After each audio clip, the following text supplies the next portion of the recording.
PSA, don't do that. What do you mean? It's delicious and full of vitamins and minerals. Hi, everybody. We were just talking about sniffing lead paint.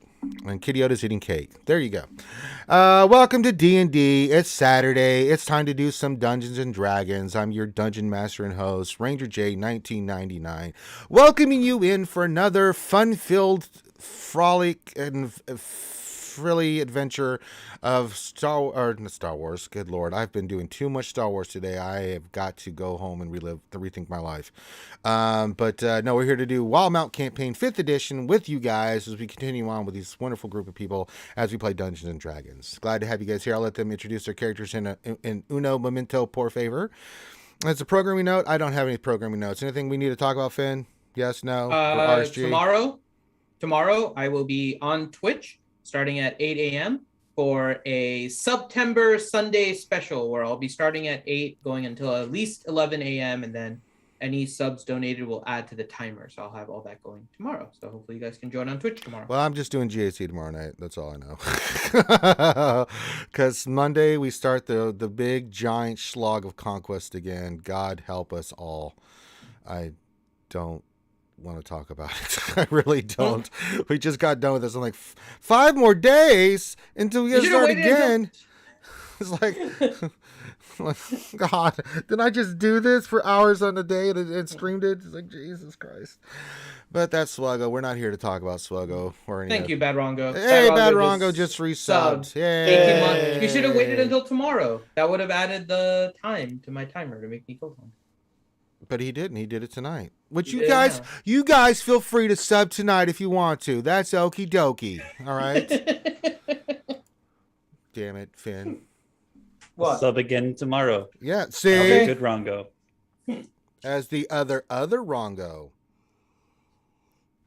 No, actually, we don't boo to Swuggo because Swuggo pays the bills. All right, let's just throw that out there. So we're gonna do D&D tonight. We'll start off the campaign here. I don't think there's anything else. Monday, it's gonna be a typical week. I've been super busy. You can see I changed my background. There's more work to be done, but I just got the basic stuff in. There's more I'm gonna add in the background. I have been just busting my ass, redecorating, building furniture, taking furniture down, just hauling shit. Oh boy, I need a vacation. So yee. But if you guys want to do bits and all that stuff, you can. Finn's supposed to be working on that, supposedly, allegedly, sort of, kind of, not really. Fun little bits that they can do for while we're streaming. Channel points.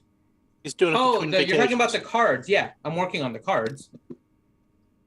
So by 2027, we should have those, and we'll be in our 3rd campaign. So there we go. Give me until 2028. Yeah. By then, he'll have a couple of babies, and it will never happen. All right. Anything else? Grim says drink. Okay, I can do that, Grim, for once. Yay! Delicious. Good stuff. Bourbon. I got nothing else. So with that, let everybody introduce themselves. When we start off with the lovely Christy. Christy, could you please introduce your character for everybody? I'm playing Pretty. I'm a half-elf bard. You are. And she's a half-elf bard in real life. If you didn't know that, I'm just throwing it out there, folks. She has talent. Next up is someone without talent, Bad Rongo. Oh, God. Cynics, you're untalented Dragonborn bard. That's right. Next up, someone that has different talents is the one and only Johnny Mo. It is Reed Teely, a halfling assassin rogue. Mm-hmm. And next up, we have someone with mechanical talents. That would be the one and only Grim the Mechanic. I'm playing Zrimzal, the party's cleric, who's also an orc. Next up, we have big green guy in the background. Yeah, that's what he is. Next up, we have the lovely Gara, who is a makeup expert person. I am not the makeup expert. Yep. I have managed to Talents? glue the top of one of my eyelids to the top of my eyelid. Can I actually see that, please? Please let me see that. I don't know if you can. Let me see if Please you can let me tell. see that. That would be the most epic thing ever. I swear, Hold women, on, y'all hold go on. through too much bullshit to look good. I swear to Christ, y'all have got too much nonsense y'all deal with. My heart goes out to every woman out there, especially when y'all want to look good. It's like I have to put this on and this, and then this. I'm like, oh my God. Consumerism sucks. There we go. So you glue Oh it, no, she did. Wait, is it? Ah! Oh no! Oh, you poor thing. It's okay. Bad I'm Rongo, sure- I need you to get an old priest and a young priest. We've got to handle this situation. The power of Christ compels you. Oh no! But I'm a paladin. I'm a paladin. I have one eye always open. Sure. And, Yes. Oh my God.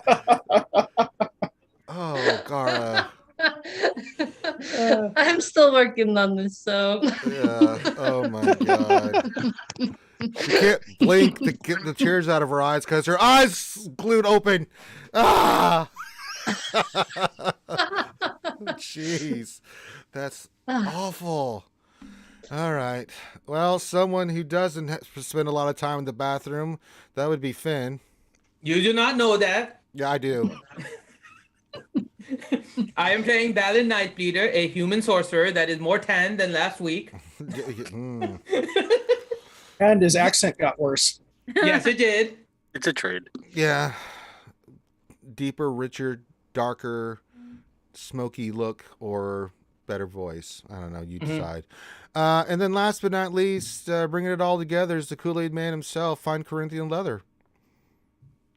Yeah, I don't know how I was going to follow up Gara there. I am Hadalin, your Dwarven Eldritch Knight. Well, why don't you try, I don't know, glue something. I don't know. What can you glue?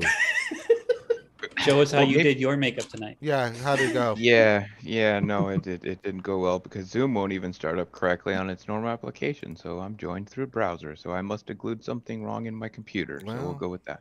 I'm just picturing with curlers in your beard now. Yeah, I know, right? Is it supposed to make Oh blue my smoke? god, that would be Could we fantastic to do be that? a dwarf. Oh my God, that would be amazing. That would look fantastic. We need to that would curl look his fabulous. beard for the yes. dwarf.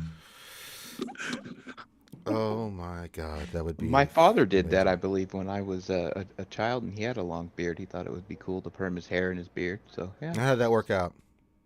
Just gave me an idea. One of these days we should do a dwarven campaign where all of us grow our beards out and braid them and stuff. Oh, really? So Critty and Gar have to grow out beards? They can't. Shame on No, you. not Hey, the women what the don't have. hell? Well, Where Even there's the a actually, will, dwarves there's have a way. beards. Even the I dwarves can have be use honest, the glue. females We have can beards. glue be honest- Oh beards my on. God, no.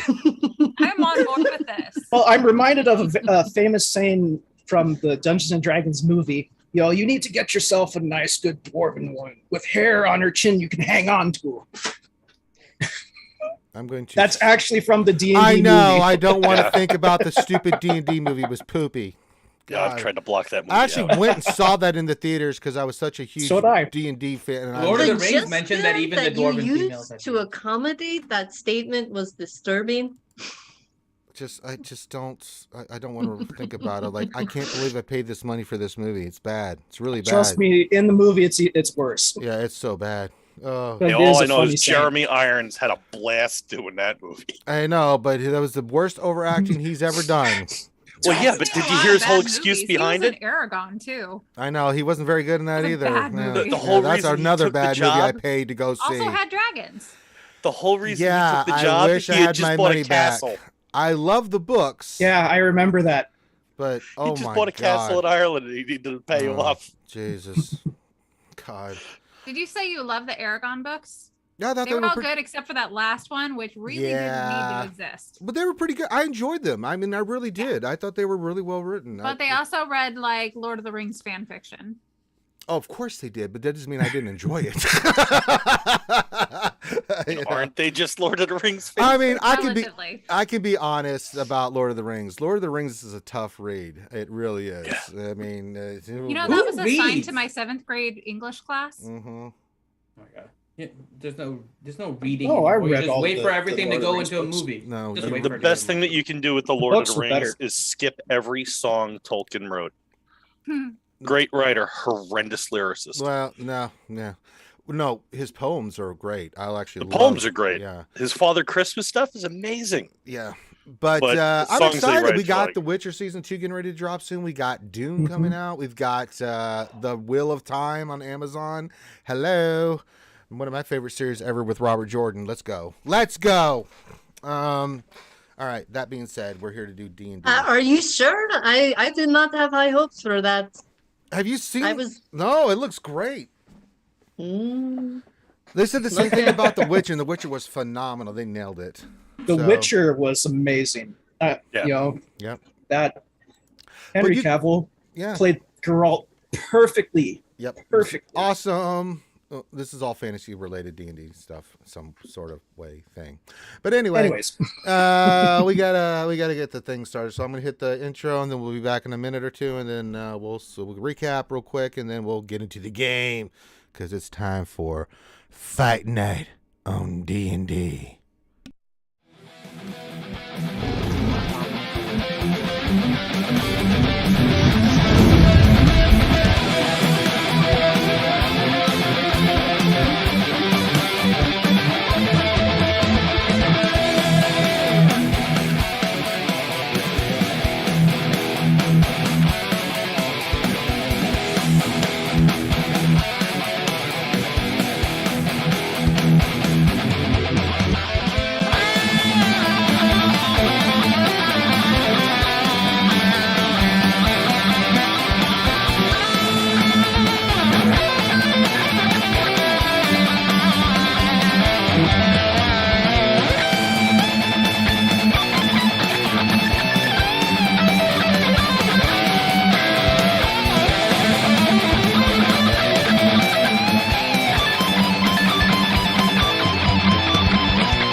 And we're back.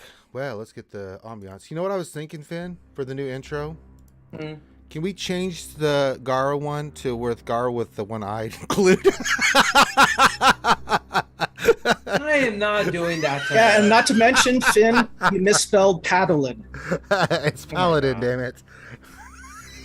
It should be Paddlin. Gar's, as we speak, writing my name in a list that will, it's a very short list, and I will be dead in the next week. All right. It's like, I'll teach you to make fun of my eye. All right. She just went to get her car keys. She's coming for you. Yeah, now. she's like, I'll teach you, Ranger. There's no way she's gonna fall asleep at the wheel. So I mean, it just. No, she's motivated. Sorry. I'm just gonna hear. I'm like, oh, Gara, you showed up. Slice, Hi, Ranger. and then Have she you just- ever been punched in the throat? with the Well, guess what? Like, oh no, one A. All right. depending on how tall he is, I can't reach his throat. Just saying.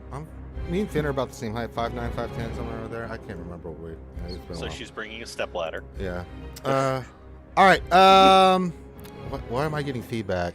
That was weird. Someone's mic. Are you in a tunnel? No. I think it was Bad Rongo. Something was going weird there. All right. Bad Rongo Rongo dropped, just yeah. disconnected. Yeah, something was going on. All right. No, I'm getting. What is going on here? Not seeing any of us. No. not I'm having hearing anything. something with the way I'm doing this and stuff. Test. All right, it seems okay now. All right, that was weird. I don't know what the hell that was.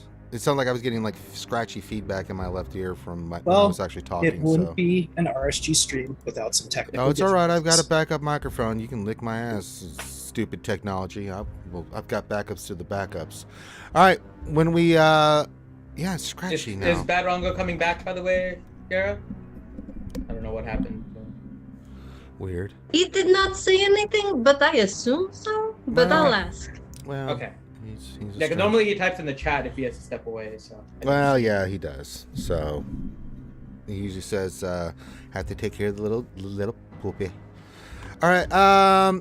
When we last left our group, they had traveled to Urlis and Urlis, sorry, because they are looking for a key for this unknown dwarven city that the book that Hadlin is carrying has led them to. It led them to the clue, and through much debate, talking, the group decided that they were going to take on this quest. And so they, with the help of Levin, I can't talk, also with Ashira's aunt, they decided to make their way to Urlis. They came up to the ruined city, the once great dwarven city, a settlement that had been started hundreds of years previous, where they had tried to create a dwarven, start over. Didn't quite work out, and so they are in the ruins. As they arrived in the ruins, they started noticing some really bad signs, and before they could really understand what was happening, they were swarmed by tons and tons and tons of zombies. Led by what looks to be a fallen dwarven hero.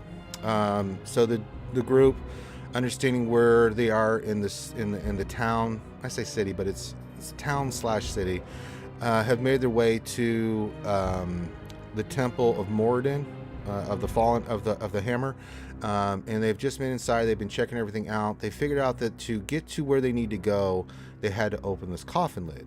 So, after doing some investigating, understanding how the magic works, they decided to, after many attempts and hernias, Hadalin and not Tokar, again, Takos. Yeah, Drom. I was like, who's what, where? Pushed open the lid, and then they did. The lid fell over. They looked inside and saw this beautiful, beautiful elven woman. And that's where we left off.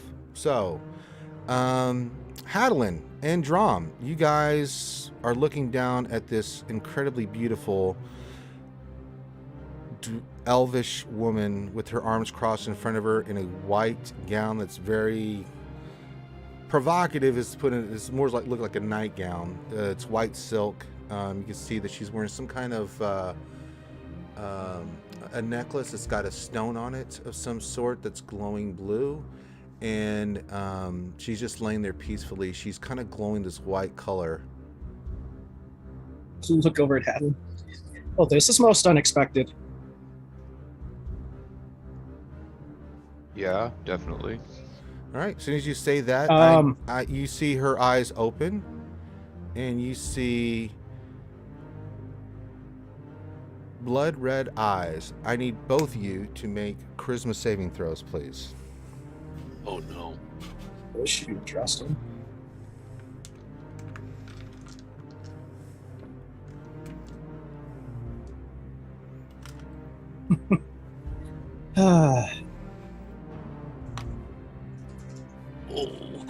It has begun.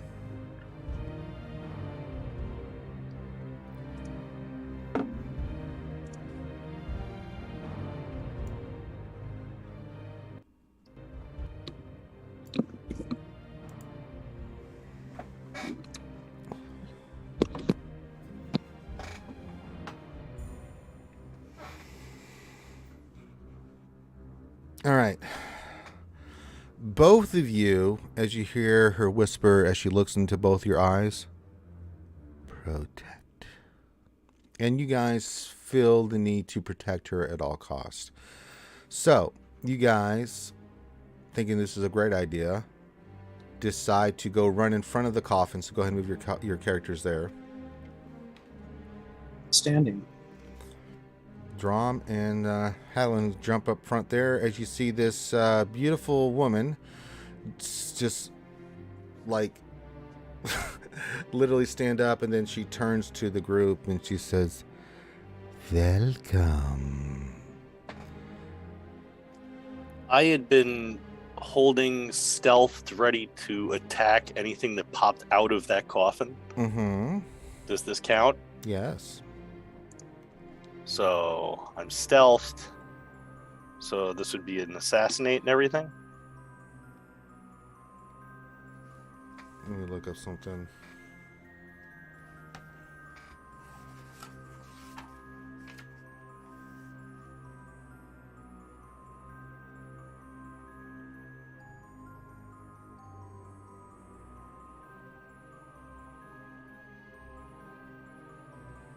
Yeah, go for it.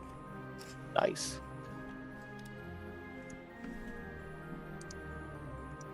Is it a 29 to hit?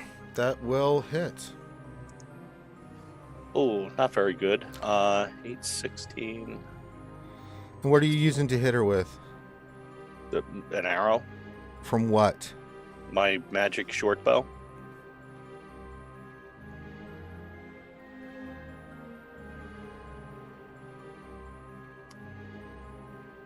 Okay.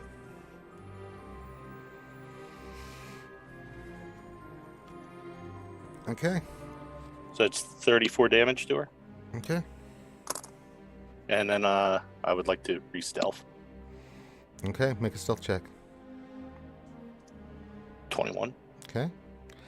And you guys all see this at the same time. You start seeing all these 4 lids pop off of these coffins here. And I need everybody to roll initiative.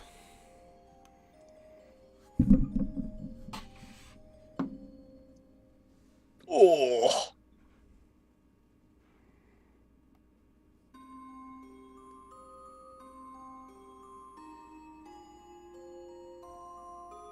Okay. Wow, we are a high initiative group. Mm-hmm. Oh God.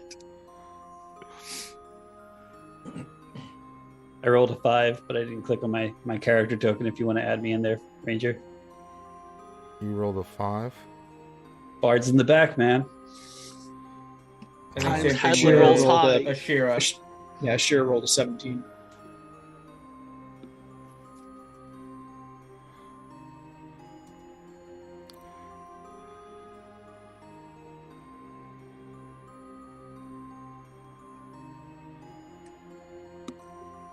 Reed, what did you roll?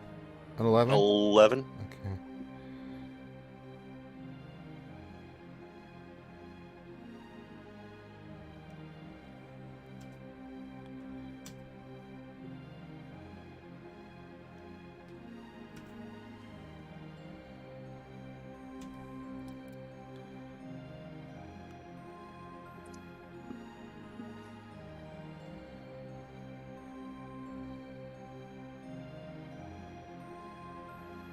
And you rolled an 11, Reed? Yeah.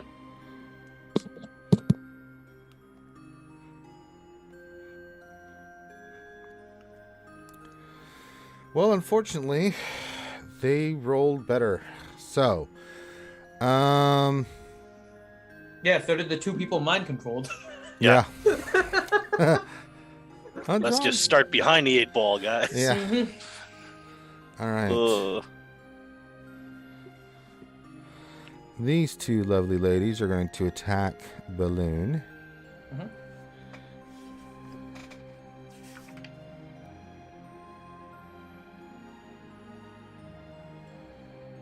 What's your AC?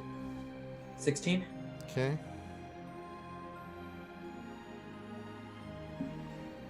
All right. First one misses their claws. The other one misses with her claws. What was your AC? 16. No, that did hit, actually. I thought you said something higher. Which is... You take 8 points of slashing damage. Okay. And then they're each going to try to bite you. That one hits, and that one hits. Okay. You take 14 points of total necrotic damage. Did you roll for Elabeth?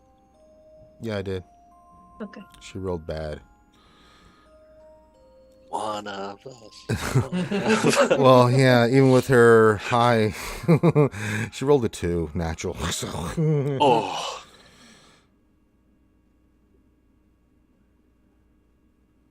Yeah, and then 14 points from necrotic damage. Okay. Necrotic damage. Okay. Then Balloon. Mhm. This one's gonna attack you. What's your AC? Wait, you're talking. That's Toga. I'm sorry, Togar. Sorry, my bad. My AC is 14. You get hit for 8 points of slashing damage, and then it's going to bite you. It does. You take 7 points of necrotic damage as it bites into your arm after it slashes you. You kind of put your arm, it slashes you, and then it just reaches out and grabs you and it bites into your arm, and you feel the pain as it comes down on you. This one goes after... She's going to do a reaction. This one flees. You just see the light come from your aunt as she starts running away as her holy symbol lights up. And you see her looking dead at this person right here. The head vampire, what are we going to do with you? Oh, there's so many different options.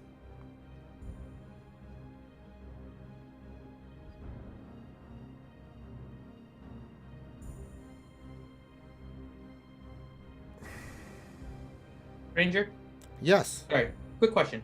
Can you describe the like the 4 other tokens, what they look like? They look like your generic women vampire spawn. Do they have like wings or anything, or they're? Vampires have wings. When did that start? No, I'm making sure they don't. No, they Nothing don't have visible. wings. Okay, and they've been So no on the red bull ground for the the entire vampires. time. There's no what? No They've red been bull on for the the. No. they've been on the ground the entire time. They've walked, right? Or have they Mhm. like floated? Or okay, got it. Stop giving him ideas. I need to know these things. Look, Alan, you've already got 2 ancient women there with you. You should be more than happy. Yeah. Hey, She's I going to mean- turn into Miss, and then she's going to tell you, Hadlin, and well, you guys already see this because you see them attacking her. So yeah, you're going to try to protect her. So on the next turn, let's see, Hadlin, it's your turn. Protect. Make a perception check.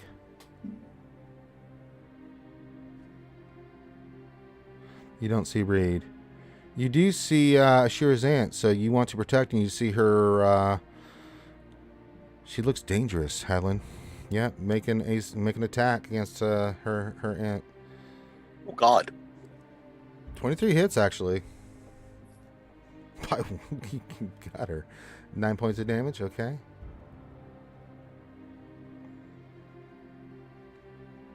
Oh. Yeah. Wow. Roll damage. Multiply it. So when Hadlin attacks enemies, 14 rolls ones. plus. And if any bonus damage you would do for each of these attacks, do that as well. Okay, so yeah, booming blade would go off then. For each one, right? Yeah. Yeah. Roll that damage as well. Okay, so there's the first one. And there's the Christ. second one.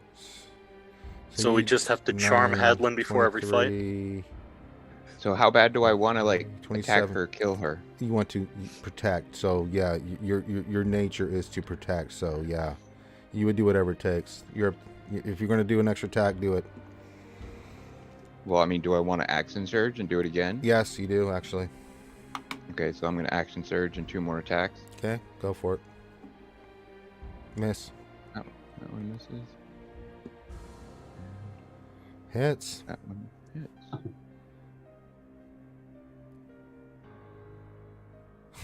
God damn. 44 points of damage on Ashira's aunt from Hadlin. There you go. I think that's my highest round ever. Yeah, that was a good roll. Nice timing. It seems like she was distracted as this vampire spawn came at her, and she was like, oh, hell no, and she rebuked her. And then you see this Ashira, and then you see Hadlin come up and just cut some chunks off of your aunt. And it's your turn, Ashira. Okay, I would like to cast Hold Person on Adeline. Go for it. You have advantage on the saving throw, Hadlin. That's wisdom, right? Yes. Yeah. Roll again. All right, I'll go again. Good lord, you're held. All right, I'm held. All right, Good that's job, that's Ashira. your action there, Ashira. Anything else you want to do? For my bonus action, I would like to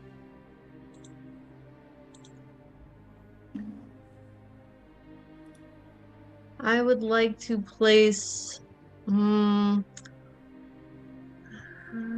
let's see. I would like to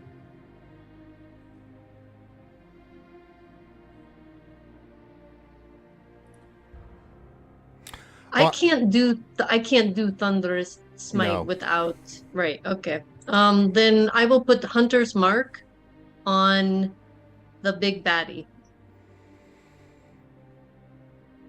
How does that work there in mist form? What's that? What are you trying to do? Hunter's Mark. Where is it? I won't. You have to have There. line of sight. I don't know if Misty Form If she's standing I'll- on top I'll- of something, She's not. She's in Misty form. I just don't have it. I don't have a thing for Misty form. But you know what? I'm going to allow it. You can do it. I Okay. forgot to mention Togar and Balloon. You guys are grappled at the moment because these things are biting you right now, sucking your blood. But yeah, you can Hunter's Mark her. Even though she's in Misty Step, it's a spell. It hits and stuff like that. So okay, then I guess I will do that. yeah. All right. You gonna stay where you're at? You do have a move action. I do have a move action. Let's see. You wanna move I anywhere? will head towards Togar. I will go over here. Okay. All right.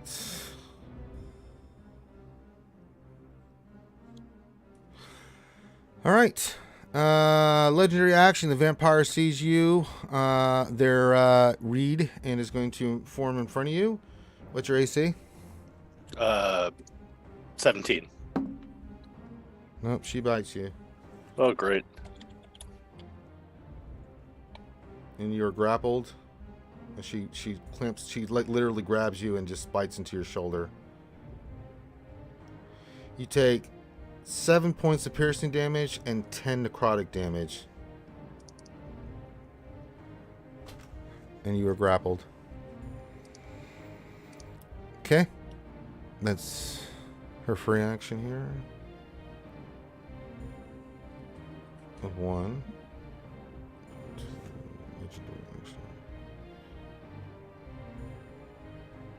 Why's it always got to be vampires? God damn Yeah. it. Damn vampires. God damn bloodsuckers. You don't do very good with the vampires usually. Can someone cast summon Buffy, please? I'm here. I'm totally here. Let's kill some vampires. You guys are so bogus. All right, Drum, you are trying to protect. Make a perception check. Okay, and also check Discord real quick. Check Discord. Yeah.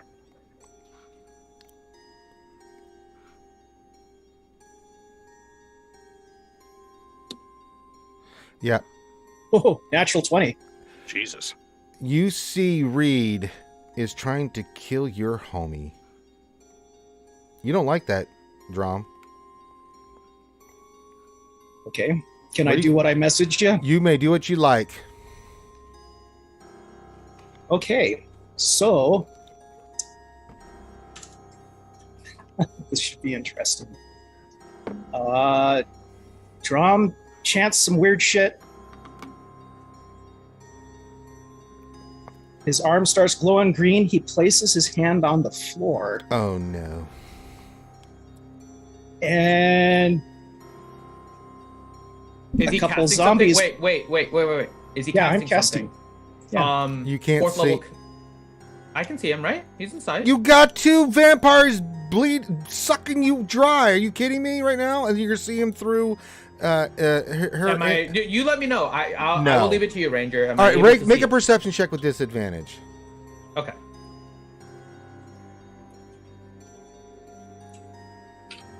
$16? No. If the 20 Okay. would have hit. I was like, God damn you rolls. Okay. All right, John, what are you doing? Yeah, his arm glows green as he touches the floor, and you start hearing banging on the door to the No, the door. church. Yeah. No, you would bring those inside. Well, they got to get in somehow, right? There's plenty of fresh bodies around. Okay, the one's closest to Reed. Okay. Let me get a. Aw, look at this cute little zombie. I can God. use it. Damn it! Oh, I was like, that's a cool looking little zombie. Oh, this one's even better. There we go. 1 zombie. 2 zombies. They're all mutated. All right. Let's see. Zombie. Let me look that up.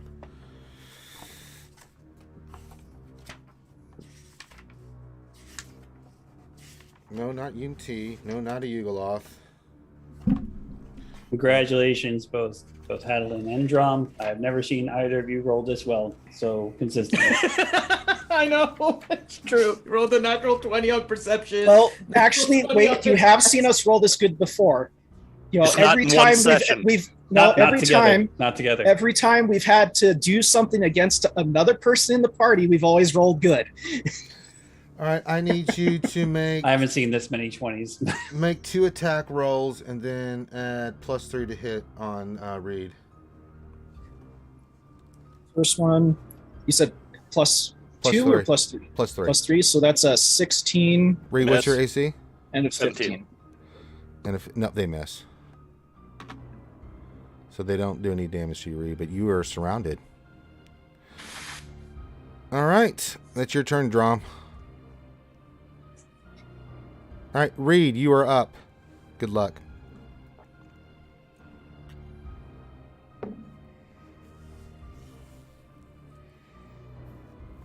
So I'm grappled, right? Mm-hmm.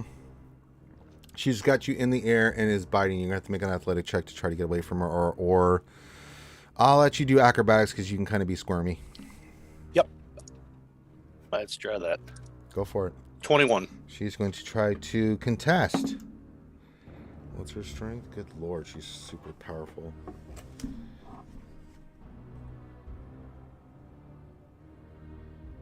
Nope, you do not get away. Oh, fuck.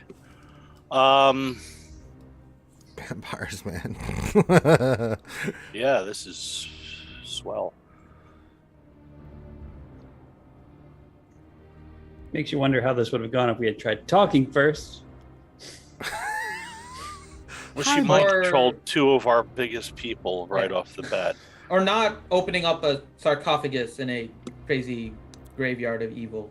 Didn't really have a choice. All right, this is going to be interesting. I'm going to cast Spike Growth centered right under me. Okay.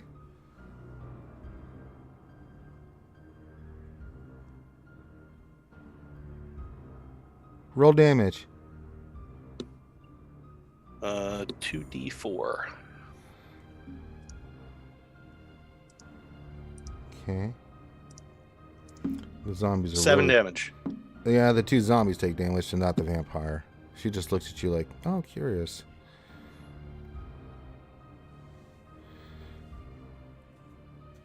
And I don't really think I can do much else, huh? I don't know, can you?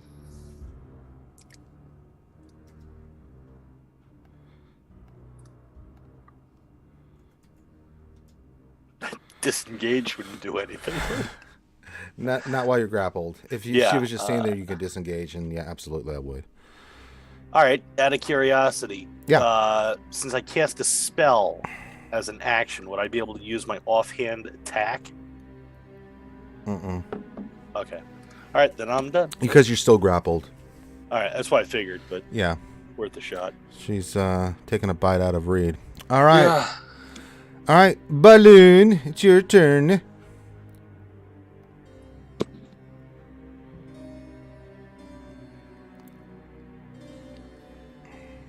And you are muted. Oh, thank you. Sorry. So bonus action, going to spend 3 sorcery points in order to summon a hound, a shadow hound right here. What kind of Or component? What kind of components is that? None. It's a ability with my shadow sorcerer. It's not Okay. a spell. Okay. So I need a hound. Of course I do. Yes. Let me see if I just look up, like, you know, things. So if I get a shadow hound. Ow. I did, but I can't use them. Let's see I if can just make like a little mark. No, I got it. I got it. No. We have to have the. Okay. We gotta have the. Gotta have the representation here. There it is. Well, that's too small. Whoa. You got a shadow Yorkshire Terrier. Okay. Okay, so the way the hound works, it just attacks on its own. I Sure. don't have to command it. It continues to go after the target until it's dead or gone or whatever it is. Okay. But the other thing is that when it's within 5 feet of its target, it has disadvantage on saving throws for any spell that I cast. And she's going to react to that. But I need you to what? make a... React to what? To the Oh, hound just me? being... Yeah, she's going Oh, to do okay. something to it.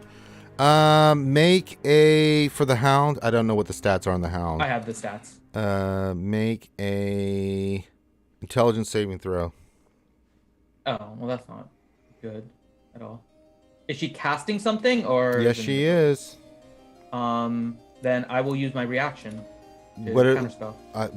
You've got 2 vampires biting your arms. I still can't see her. You can see her, but how are you going to do this? You have vampires sucking your arms and you can't move. You're considered Yeah, I don't need grappled. to. I will silent cast the counterspell. Okay, let me see what level she's going to use this at. Subtle cast. Yeah, I'm Yeah, that's casting fine. Yeah, so I will attempt to counterspell at 4th level. Well, let me see what level the spell is.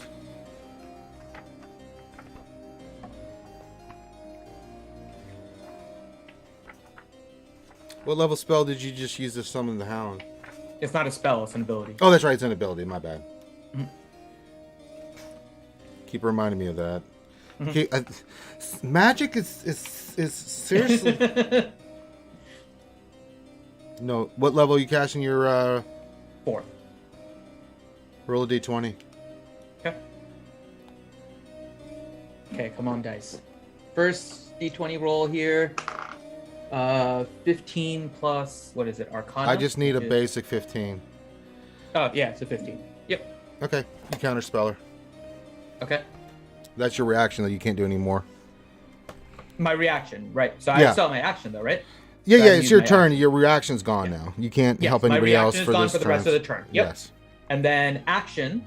Now so I you summoned. Yeah, so you already summoned the beast. You have a reaction. You can't pass your turn. You can't help anybody else through this turn order. So if she does any kind of spell casting. You Yeah, can't. yeah, I'm done with reactions for the rest of the turn. Yep. Right. No, I know. Okay. And then for my action, I will subtle cast again and attempt to Didn't you just banish her. summon the?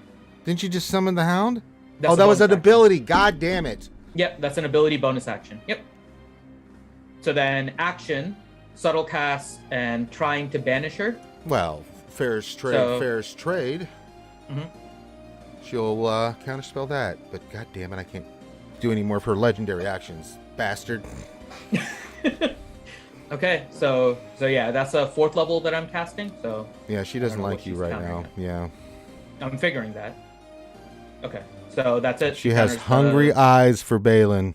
I know. I'm probably gonna die here. so. She has hungry eyes for Balin. All right. Okay, Does, so does that's that not right? include a halfling appetizer? All right. Let's see, It let me is see. now. Wait, well, now I have to do the attack on the hound, right? Yeah, they make an attack.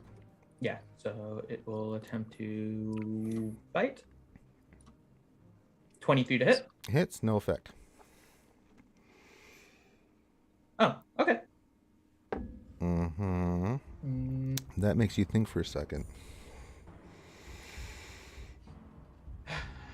Fantastic. Okay. Well, I have done. The You've done only actually quite thing well. I could do. You did quite well, sir. All right, it is now Miss Aunt's turn. All right, she's looking at you, Hadlin, and then she grabs her symbol. She looks at you. She places her hand on you. You are cured of your charm, and that's Am her I still turn. held? That's all she can do. She used something powerful to clear you. Am I still held? No, you're completely Okay. clear of all things. Okay, cool. That sucks that you had to use that, though. And you realize you just cut a big chunk of her. She's bleeding pretty badly. And she chose to free you than to help herself. Hey, Finn, check Discord. Grim said so.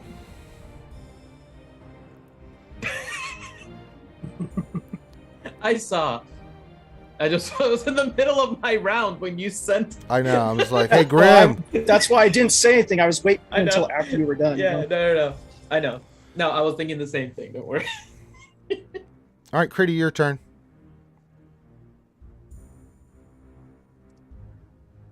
I had a plan, but you just cured them. So give me a second. I cured Hadalin. Drom's still under her gaze. Okay.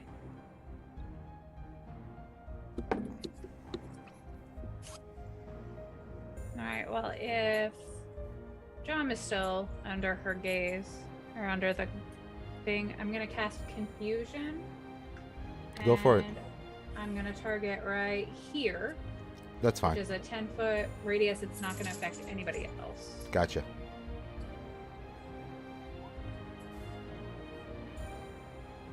Make a wisdom saving throw with advantage.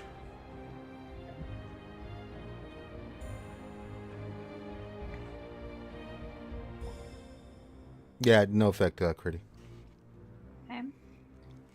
And then That's a I'll good bonus idea. action Oh, it cast Spirit Shroud, and they're gonna have radiant. You mean, casting it's not Spirit gonna- Shroud on yourself, right? Yeah, Okay, yeah, I got you. it's a self action, and it's going to last until I make another attack. There you go. All right, Pretty has done her deeds. Togar who stinks. Oh, I love a pretty woman, but I hate a blood-sucking vampire. Yeah, she's, So Togar is looking at this thing holding on to me, she's quite attractive, actually. and I am going to firebolt down her throat. Go for it. 18 will hit.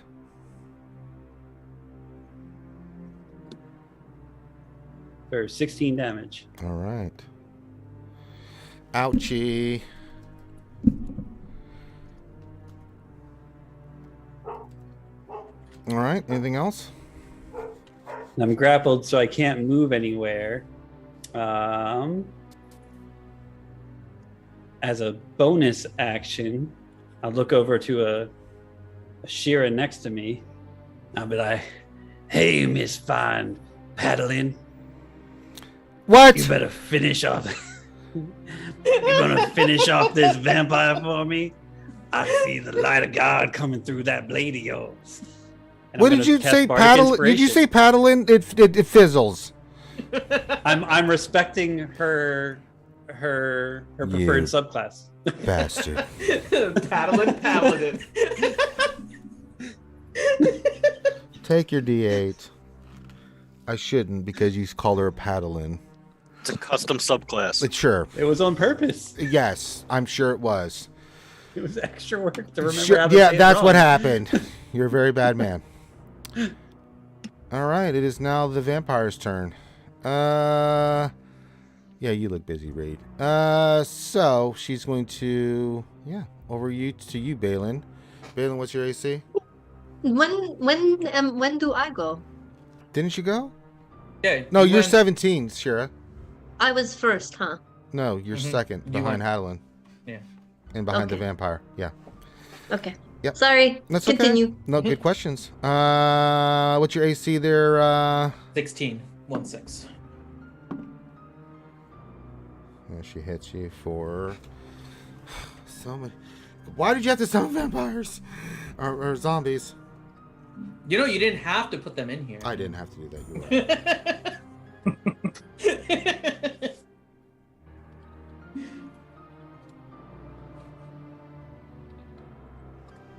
You take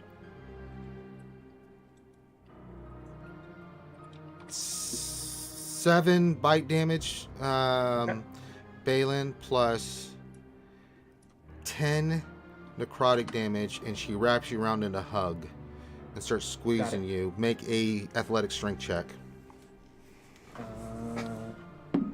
That's not gonna be any great. 18.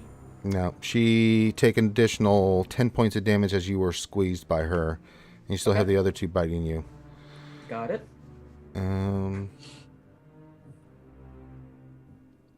Okay, that's her turn. All right, Hadalin, you are free to do whatever you like.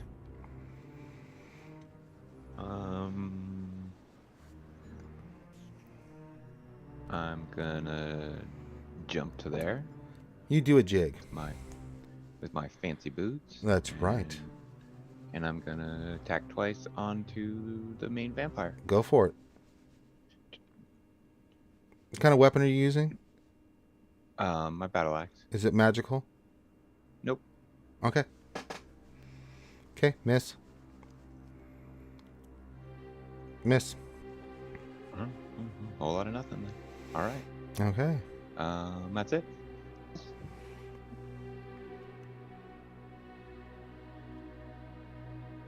That completes my action. I'm done.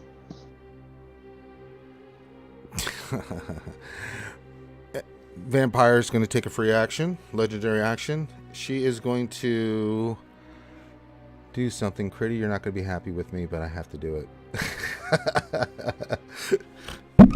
Ow! This new setup, I got to get used to it. Keep whacking my hand. Did you just punch the microphone? Yeah, I keep moving back and forth with the books and this and here and there, and I'm just like, Jesus Christ. I gotta roll the dice. Well, while you're at it, roll a dex saving throw. Someday we got to get like the aerial view of your whole setup for this.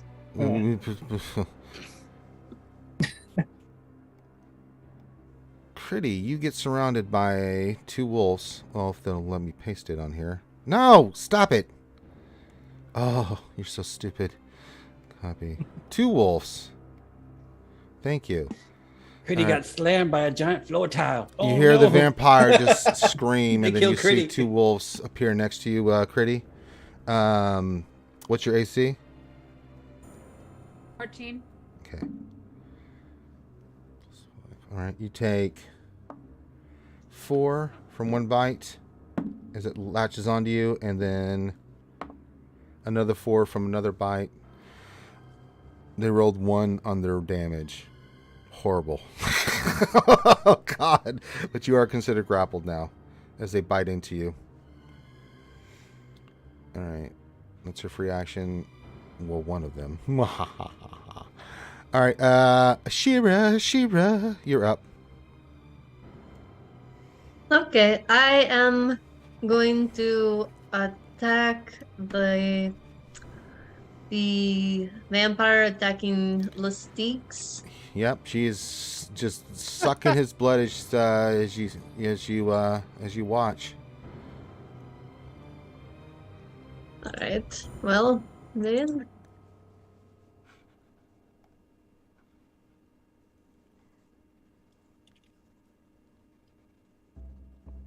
Did that show up or Yeah, 16. That hits. does it? Okay. 9. All right. Is he still standing? Oh yes.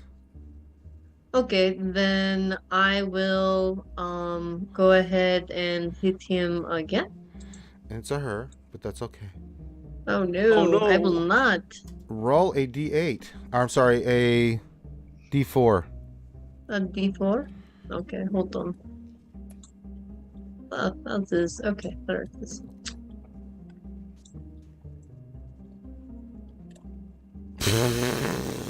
Roll me a d6.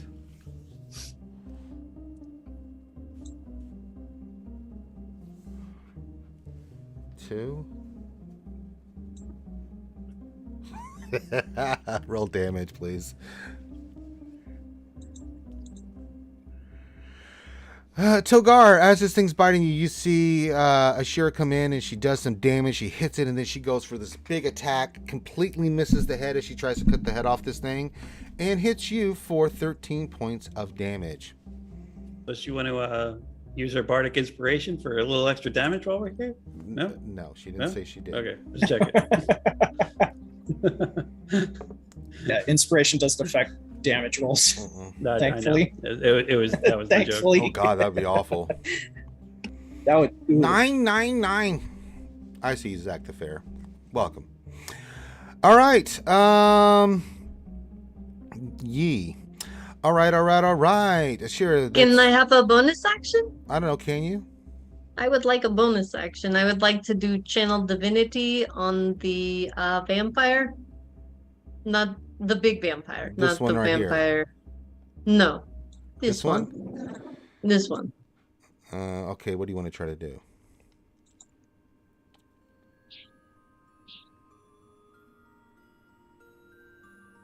Oh, her advantage. Oh yeah, ability. you have advantage if you try to. Yeah. Okay. All right, so that's done. So remember, you have Hunter's Mark and this on her. I'm coming for her. I didn't expect this She to go might so be poorly. coming to you. Did you think about that, there, young lady? I don't think you did.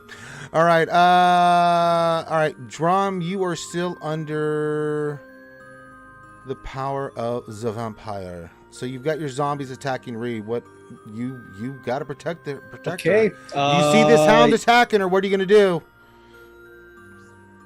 Attacking her? Yes. It was attacking her. That's the last thing you saw. Okay, I hope you got another token ready. Oh, Christ. Just make a weapon token of some sort. 'Cause that's what I'm going to be doing. He's going to be summoning What kind of his weapon? spirit weapon. I know, but A scythe. How about that? Scythe? It would fit for this area. Awful. But his tattoo on his arm glows green. A big, spectral green flaming scythe appears in his hand, and he chucks it at the freaking dog. Okay, roll the attack. What's the AC of your Shadow Hound there, Finnadoodle? 14. All right, roll a. It's a +5 for spiritual weapon, so roll a d20 +5. Well, not really. It's mine is a +6. So +6. My apologies. So for the death 20? scythe of hell. Yeah, that would. Yeah, that hits. Roll damage. 12. For 12 12 points of damage to your hound. Got it. Okay, and that's a bonus action. You can still bonus move. action. Well, that's a bonus That's right. action. That's a bonus action. You still have an action. Yep. Use your most important. Hello. Oh God, no, not the ant. And Hola, ¿cómo está? now full Kia. offense, if I remember Yes, correctly, right? So this you is go going to be all in. two-handed. Yep. Miss. Yes. Okay, that's good. That's all. That's my turn. Can you take any bonus actions or anything? The spiritual weapon is a bonus action. Right. Okay. Yeah, you can't channel divinity then. Okay, so then that is your turn. Reed Tea Leaf, you've got 2 zombies on you. What are you doing there, buddy? All right. So question: as the big vampire ran away and dropped me, Mm-hmm. my spike growth, would that still have been up or not? It didn't affect her. It is. It's affecting the zombies, but it didn't affect her. All right. Would it affect me? Yes. No, No, it wouldn't. It's your spell, wouldn't it? That's why I'm asking. I'm not No, sure. it's your spell. Spike Just growth? because it's an area of effect, that's the only reason I'm not sure. Yeah, but you know about it. It's your spell. I don't treat spells that you cast that work against you. That would be silly. Okay. I cast was just magic checking. missiles. The magic missiles failed and roll back and hit you in the face. That would be awful. Okay. I Unless just you wanted roll to a check no. because I wasn't sure. No, Just you're because of the fine. nature of how it is. All right. So as I'm dropping, I'll reach down, short sword, and the dagger come out, There and you I go. will make an attack on Which one are you the making? northern zombie first. With The short northern zombie. Go for it, buddy. sword. 28 to hit. I'm sorry. You needed a 900. I'm sorry. So he takes 8 damage, Still up. and I will then dig into him with the hammer's dagger. Go for it. Make sure you get your regen on this. 12 to hit. 12 hits. 12 hits actually. Thank God. Okay. Yeah, zombies aren't known for being able to dodge. So it's stuff. 9 damage with It it, and I get dies. 4 back. Yes. Aren't you glad you made friends? Very. I will then I'll use my bonus action, my action movement. I'm just going to turn to the other zombie and kind of look at him very pissed off. And that's my turn. It just looks at you and drools. Brains. All right, Balin, you are really grappled. You got people biting you all over the place. Yep. So I'll let my hound go first. Okay, move your hound. You have to move it because I don't have control of the Oh, token. okay, But sorry. it's gonna just it's just constantly chasing out. I know. The big one. So I'll have it do its attack first. Nope. 13 to hit. Nope. Okay. So since it's within 5 feet, okay, this is going to be interesting.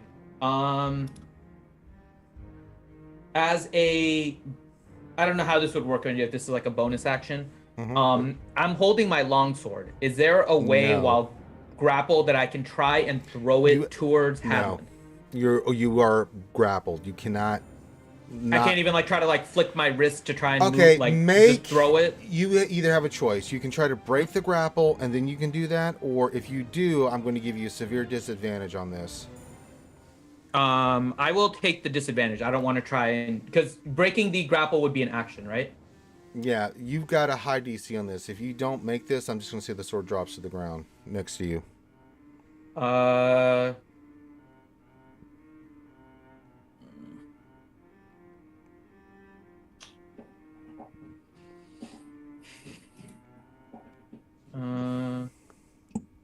Better dip that dice in something lucky. No, screw it. I'll just go through with my other part of the plan then. Okay, then go with the other. What are you doing? Subtle cast, Okay. and I'm gonna cast a fireball, and I'm gonna cast it right over here, so that the 20 feet hits this one, What including level? me. It's everything. It's a 3rd level. Counterspell. Okay. By her. You just see her. Hadlin, whoever can see it, you see her eyes glow a really bright red next to you. You kind of see it in your peripheral there, Balin, as you see this, the spell cast out. She's not having any of that stuff. You made her angry. Okay. This is is this the this is the next turn. Mm-hmm. Okay, got it. She has legendary actions. I can do all kinds of stuff with her. Yeah. I know. Oh no, that's fine. As long as I'm getting her to use everything, I don't care. Yeah, well, she only has one legendary action left. That sucks. I mean, she has 12. She has 12 Thanks more for actions. the advice. She has 12 more actions. I'm sorry. You guys know there's 3 legendary actions. Even dragons only get 3. Oh. All right, so I still have my bonus action. What the hell? I will use my final 3 sorcery points that I have right now, and I will cast a second hound to attack her. Go for it. Actually, no, this hound is proven not to have any effect. Mm-hmm.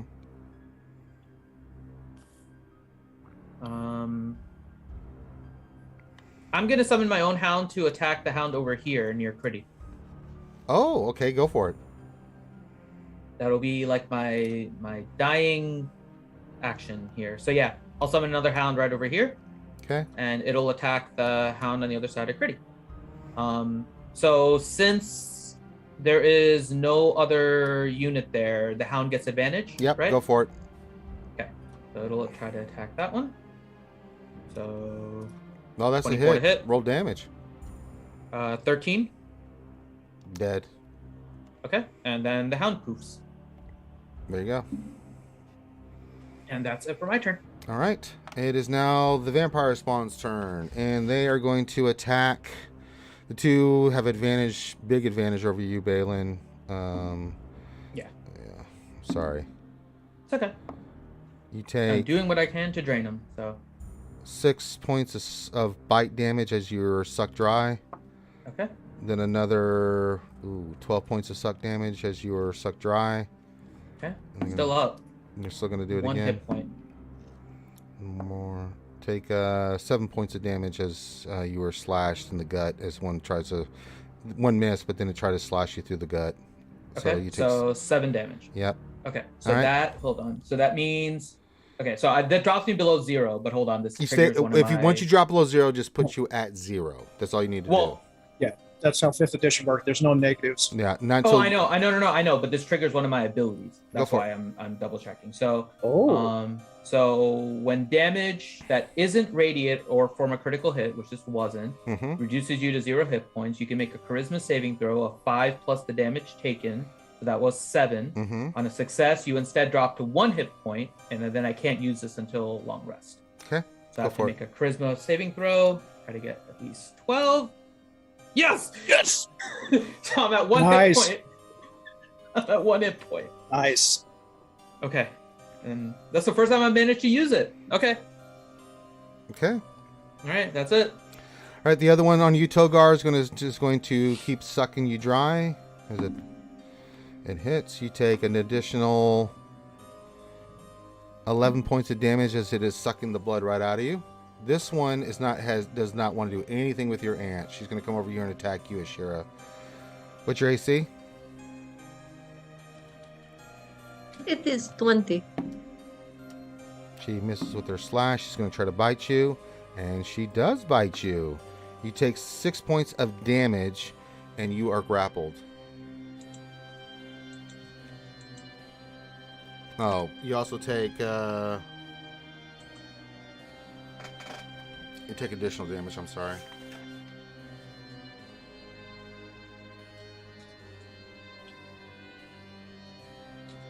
Additional 7 damage of necrotic damage.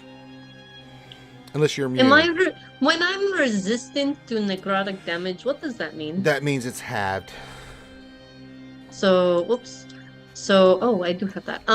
So does that mean it's 7 or like It'd be 4? 3. 3. Okay. Thank you.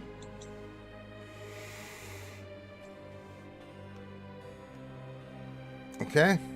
That is their turn. Crite, you got a little wolf next to you. And it's your turn. Okay. I'm going to cast Infestation because that wolf has fleas. Where you casting? Who are you Nice. casting it on? This wolfy dude. Uh-oh. Okay. Actually, it's an AoE around you, so if there were more than one, they would hit all of them. It does not. It says a cloud Yeah. appear AoE. momentarily on one creature.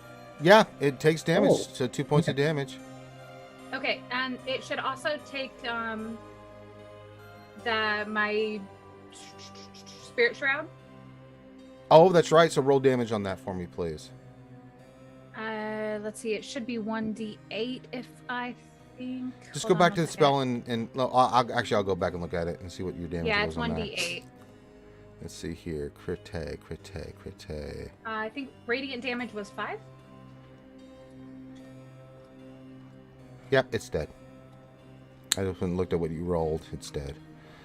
So that plus that equals dead. All right. Mhm. So you managed to get the And wolf then stuff for off. my bonus action, I'm gonna cast Healing Word over towards Balin. Okay.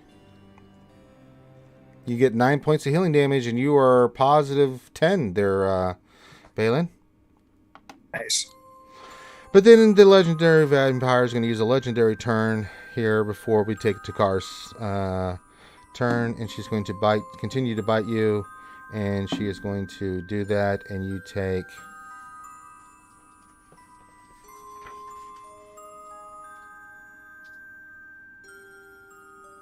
You take 7 points of piercing, more damage, and then 10 points of necrotic. Okay, that puts me at 0 now. You're at 0. I have nothing else to try and save myself. No. Hey Ranger, wasn't the ant supposed to be before me? She did already. She's busy with Hadelin. She's saving her Drom. action.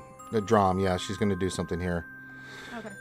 So at the end of that turn, she's been holding her action. She's going to do something. Drom, you are cured. I had to do it this way because she had to burn some high-level spell slots. So you are free on your next turn to do whatever you want. Okay. Yeah, I got you, Critty. She's just she's She having looks to at deal. me and says, "What the hell are you doing?" What are you? Fight's over there. You have failed. Huh? What? You- I was just over there. yeah, she just literally just reaches over, slaps you with holy power, and then you're just like, oh my god, what have I done? All right, top of the hour, top of the turn. It is the vampire's turn. She's not going to stop on you, Balin. She's got Wait, full. didn't I get a turn? Oh, Togar, that's right. I'm sorry. Sorry, threw me with the ant. Threw me off. So go ahead, Togar. My apologies. What are you going to do, my friend? All right, Togar's over these vampires. Mm-hmm. And so I'm going to cast Fireball against this wall, Mm-hmm. which means They got to make a dexterity saving throw.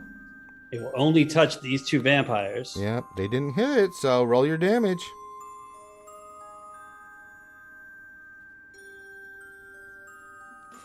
Oh, 40. snap. You just see this Wow. back wall just light up on Roll. both of these. Jesus Christ. Yeah, look at those numbers. 4, Yeah. 6, Yeah. 4, 4, 6, 4, 5, 6, and a 1. They only had one thing below half. They Nice. That's a Wow. beautiful They're There's fireball. 3 maxes. They are not looking happy at the moment at Yeah, all. they're also probably on fire. Are they still standing? Yeah, don't forget that the one that's right in front of me took Yeah, they're 16 standing. damage my previous. I my know, previous but they're turn. still standing, so... Yeah. All right. All right. Jesus Christ. Kabloom. Anybody? And then for my bonus action, I'm gonna look over at Ashira. No, she's still inspired. For my bonus action, can I cast Healing Word on myself? Yeah, you sure can. All right, that's what I'll do as my bonus action. That's fine. You do that. Where'd it go?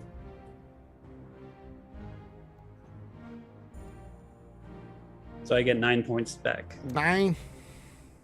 9.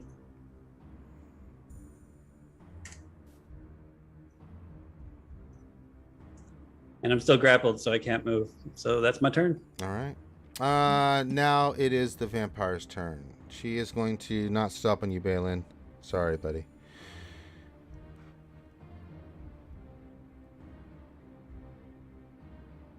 Oh, no.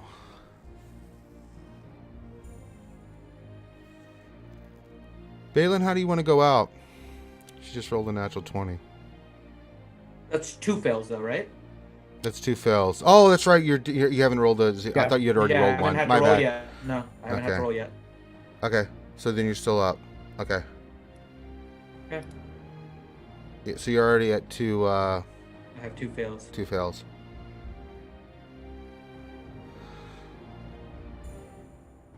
Okay, but she still has more actions.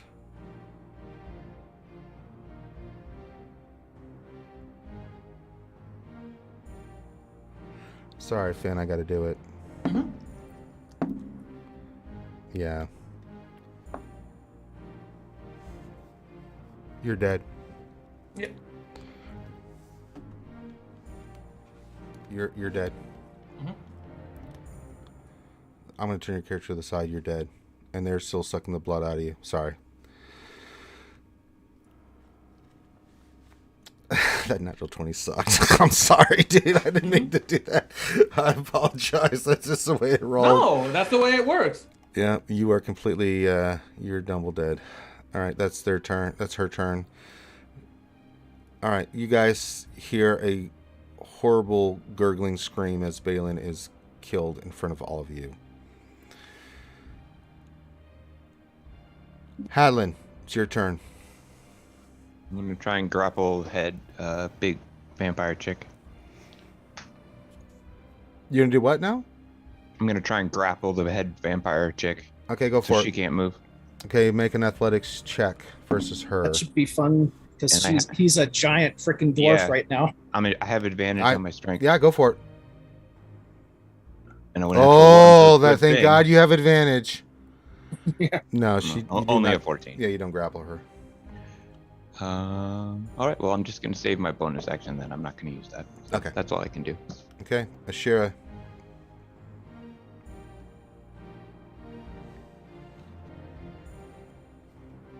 I'm still grappled. Yep. Yep. All right. Well, then I will attack the zombie that has me grappled. Yes. Yep. Go for it.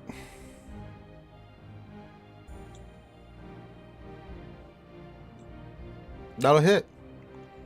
Is it still standing? Yes. How many hit points does it have? These are vampires. Are you kidding me? I don't know. Even vampires spawn, man. They're nasty. But so it's what looking is? really bad. But like, how many points is it? I'm not gonna like- tell you that.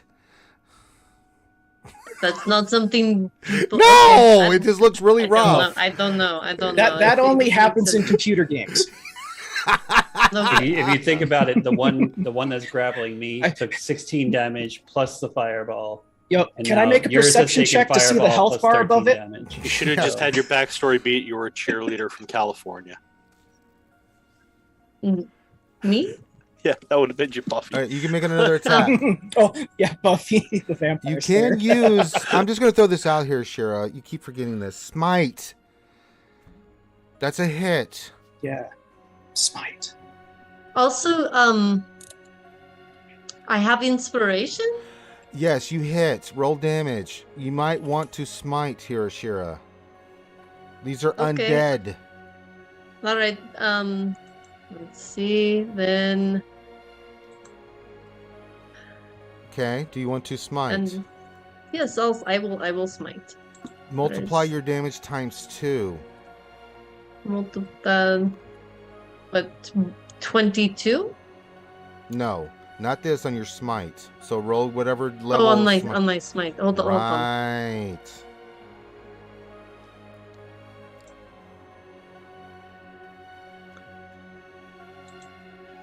And let's do.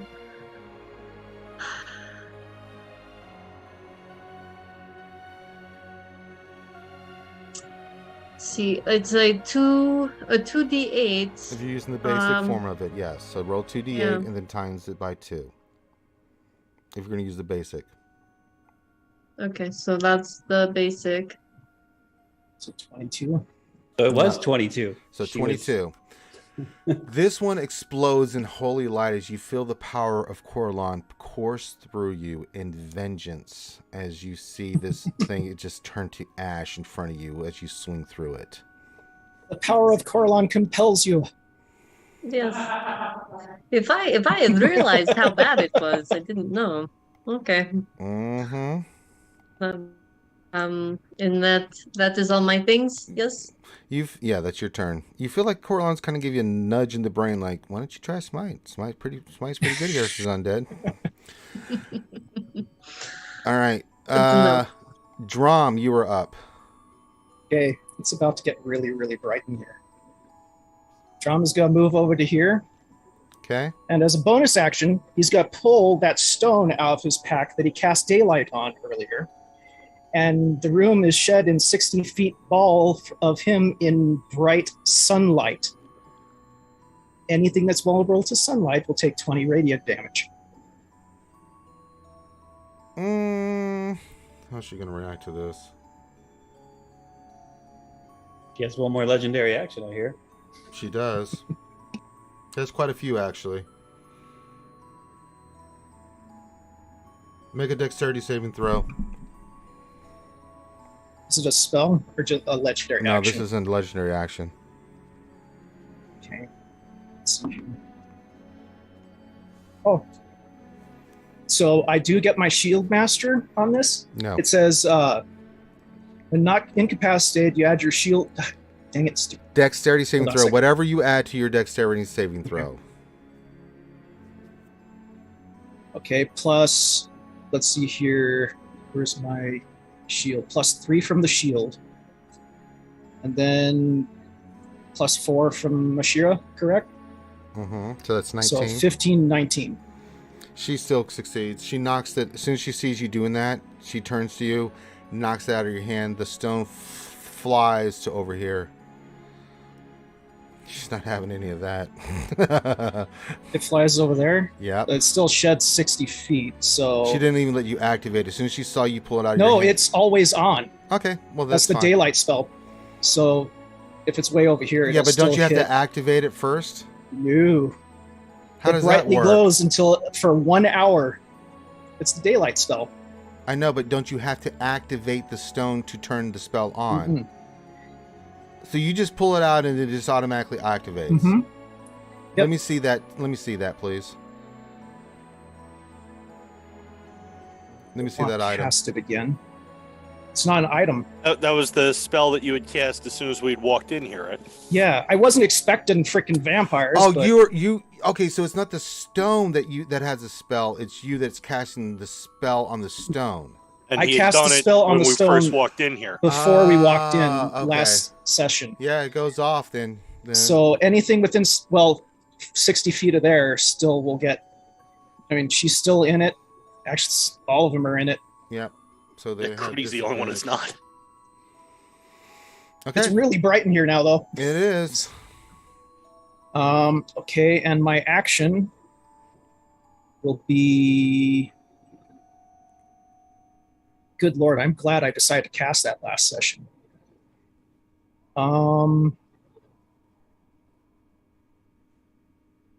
Let's see here. What do I got?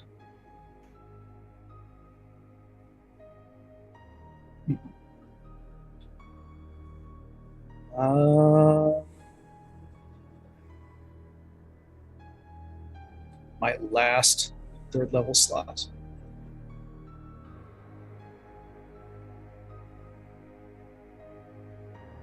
Radiant Spirit Guardians. Yeah, she can't counter that. Okay.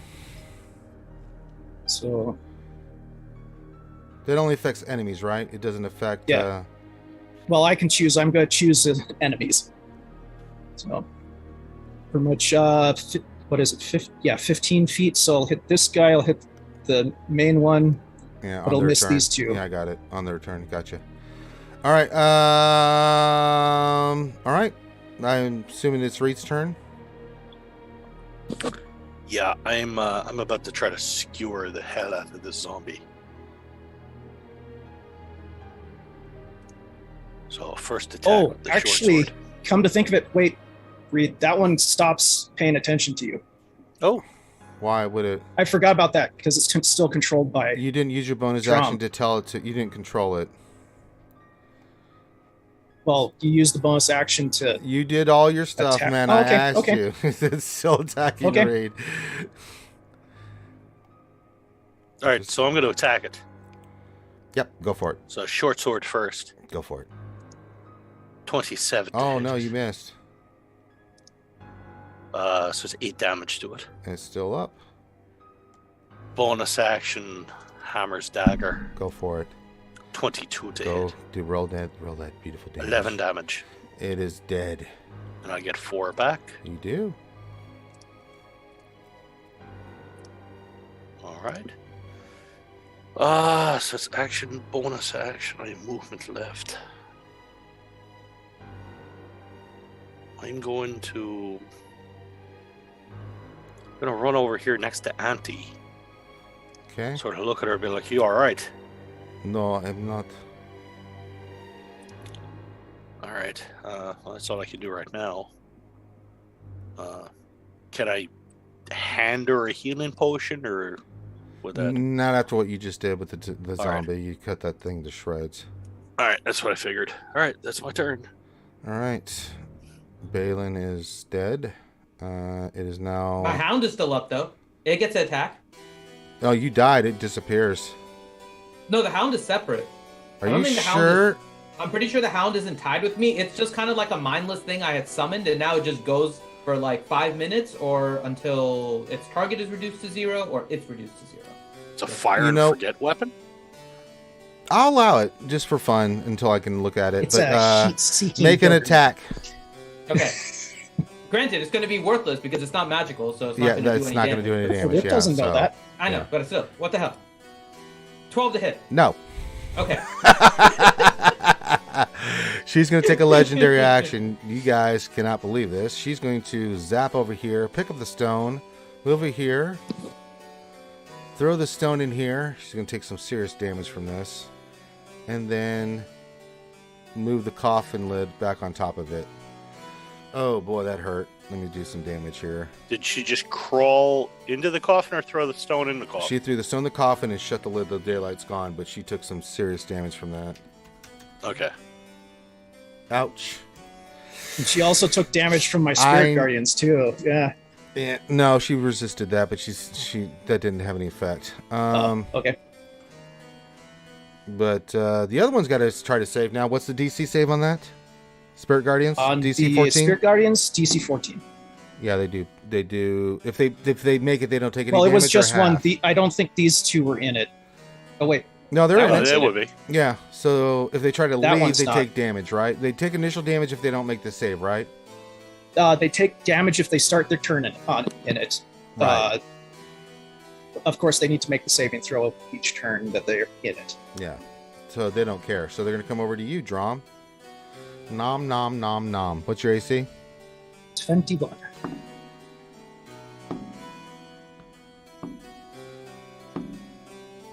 What is this music? It's very vampiric. I don't like it. Let's see, it's a little bit more epic. There we go. All right, they don't slash you. They're going to try to bite you and grapple you. Natural 20. Uh-oh.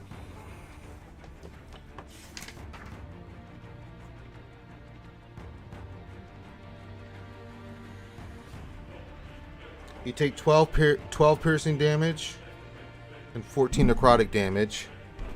The other one's going to bite you and hit, but not natural 20.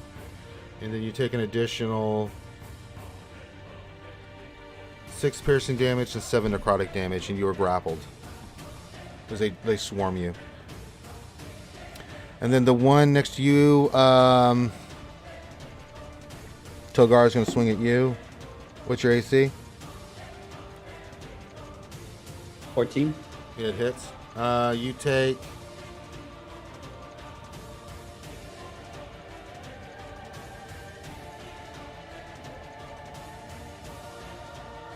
eight points of slashing damage. And then it's going to try to bite you again some more. And it does. You take an additional 6 points of piercing damage and 7 points of necrotic. And you are grappled. All right. That is their turn. Is now Critty's turn. And then next up is Togar. Actually, no. The ant's going to do something here. Don't do anything.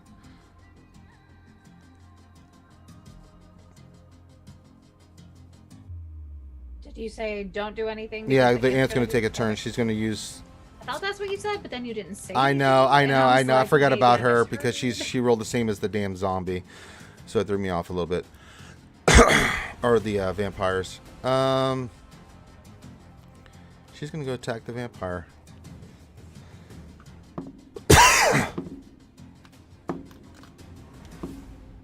Okay. Ooh, vampire's not happy. You just see radiant Bless damage you. coming from her sword as she's just swinging at this vampire.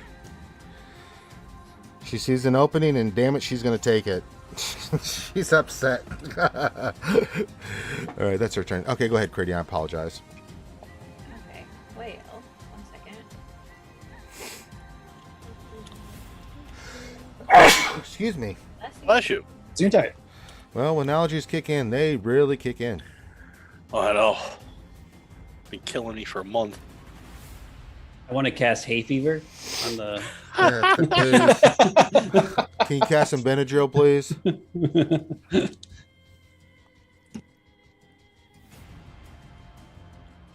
I'll cast Lesser Xantex on you. Sorry, I'm making sure that I can see everything in the future. I'm just gonna move over here, Mm-hmm. and now I have a line of sight on. Whoops! I did not. Okay, now I have a clear line of sight on that. Mm-hmm. I'm going to cast Vicious Mockery at this one that's still grappled with Togar. Okay. Wisdom saving throw? Yeah. It makes it. Okay, and then I'm gonna bonus action cast Healing Word at Drom. Oh, yeah, go for it. All right, you get 11 points Ooh, of healing back. there, Nice. Very nice. Thank you. Drom. Mm-hmm. Nicely done, Critty. It feels all warm and tingly. No, you feel smarter, not tingly. The knowledge of Critty goes through you as you feel smarter and healed by her magical knowledge. The knowledge of Christy compels you. Why do I suddenly feel the need to go read a book? Why do I feel like doing physics? E equals MC squared. Wow, where'd you that know, come you from? have no idea what the hell that means, but you just know it's important. Oh, that's fantastic. Good job, Critty. All right, Togar, you were up.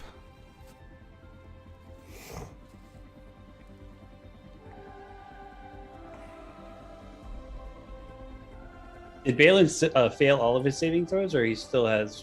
Balin Someone is dead. dead as dead can be. I didn't even get a Dead, chance to dead. make a saving throw. When Yeah, you're she attacked, kept- when they you're kept- already dead, it's an automatic failure, and a crit is 2. Yeah. So I took my Oh. 3 just from attacks. Okay, so no stabilizing Balin.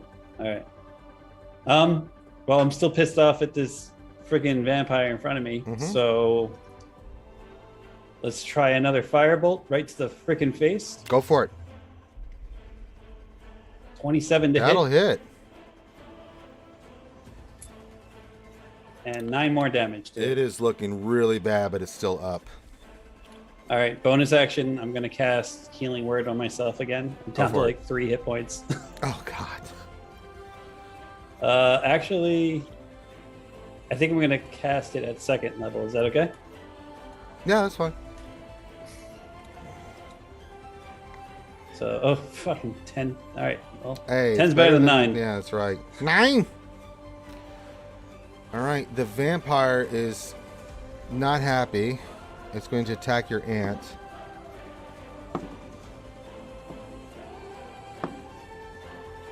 Oh, interesting. Your aunt is a beast. I think I made her too powerful. No, you didn't. That's fine. But like it's the battle of the agent versus Neo I mean, over there. Yeah, she took some damage, but not what the vampire was hoping for. All right, Hadelin, your turn. You see these 2 vampires in front of you are just ripping Drom to shreds. All right, I'll just do 2 attacks at the one in front of me. All right, go for it. First attack. Miss. Wow. Second attack. That hits. Roll damage. All right. Wait, That's the one that has me grappled. So what kind of weapon are you using? Just my battle axe. Is it magical? Nope. No effect. But green flame blade goes off afterwards. That does hit. So roll. You don't get any damage from the axe, but you do get the green blade flame That because should that is be nice. magical. All right. So it hits that one, and then it bounces to that one too. So they take both, 4. Yeah, they both take 4, and they're on fire, which probably sucks for Nice. Drom, but you know. Wow.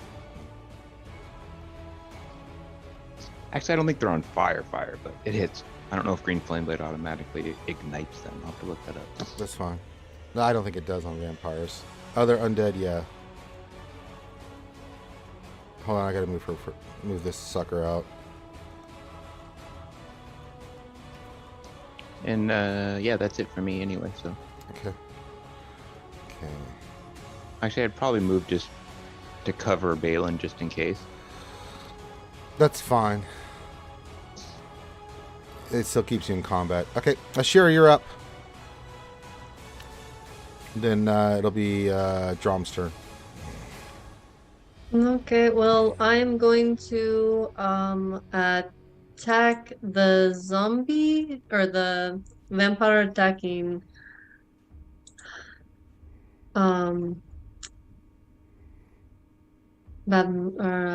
Togar, and then Go for it. whatever his name is. Yep. And Roll damage. All right, this one dies. okay, and now I head over to, let's see. I head over to here and I attack the vampire that is hitting Drum. Okay.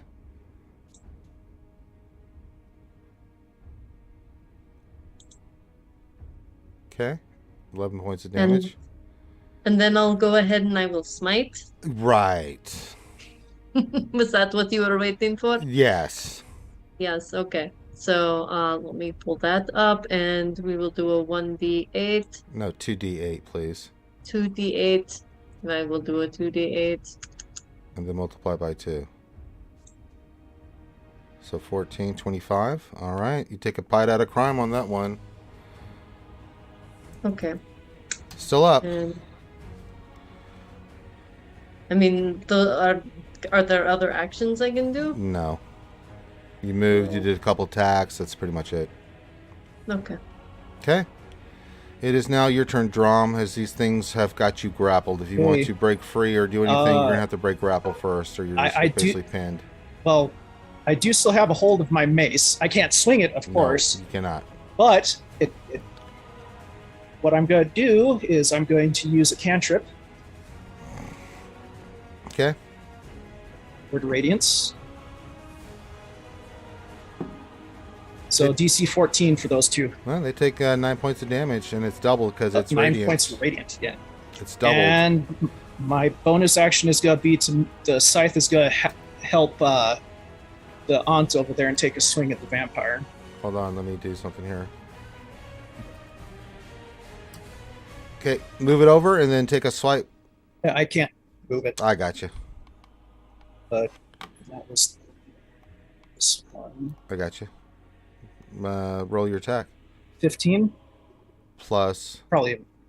That's with my bonus, so it's probably a miss. What's your bonus? Oh, that is with your bonus. Okay, Yeah, it's a miss. I didn't see the bonus in there. That's my turn. All right. Read tea leaf. All right. I'm gonna move to. No, you're not. Make a charisma saving throw. What? You heard me.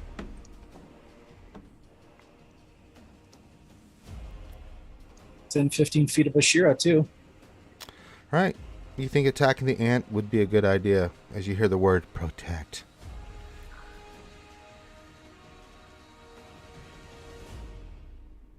Shit. Mm-hmm.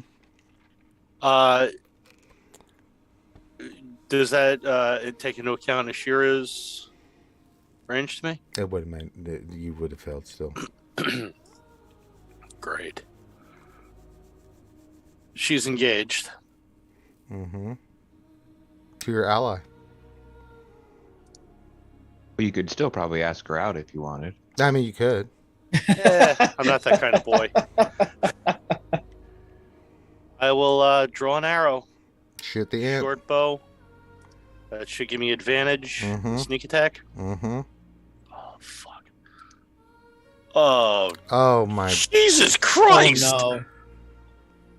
Back-to-back nat 20s on an advantage roll? Well, Why don't we remember ever how- get that?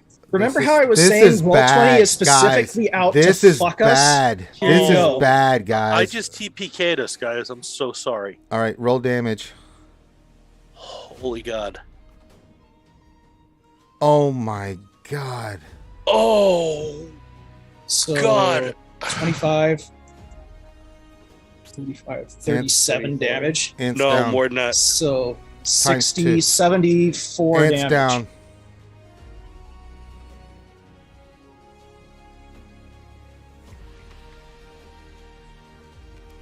All right, that's your turn.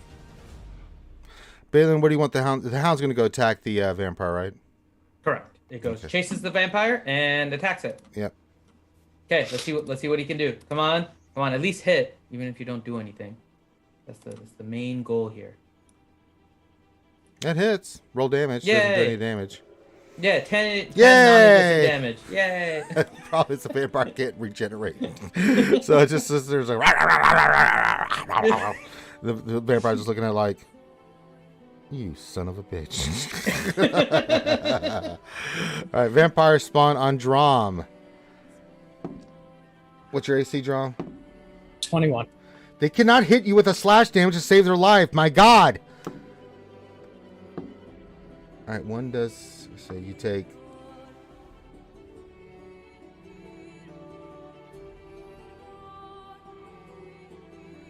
Take 13 points of necrotic damage as it bites into you still. And then another 13 points of necrotic damage as it bites. The other one bites into you, and that's their turn. The ant's down. Did they take the? Yeah, I did already. Wait, how much damage did the ant take? Enough to. She's. Yeah, it's not good. It should have only been 35, right? I know, but she's fighting a Lord Yeah, Vampire, and she and did I- get hugely I damaged did by. almost 50 to her. Because Grim had said like no, it should only be 35 because I know, but 9 plus you the said it was 2. doubled. yeah, It's already it's done. already doubled, but she's down. Oh, so 35. Yeah. Yeah, Sorry. yeah. That's why I was like, Okay, big difference so between 35 and like 80. 52. I didn't know that it all automatically factored it in. Legendary Yeah. action. She is going to kill the ant. Oh God, We're dead. ant's dead. She goes through and slashes her throat open. That was her legendary action there. All right.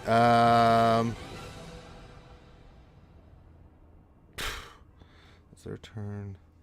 Critty, your turn.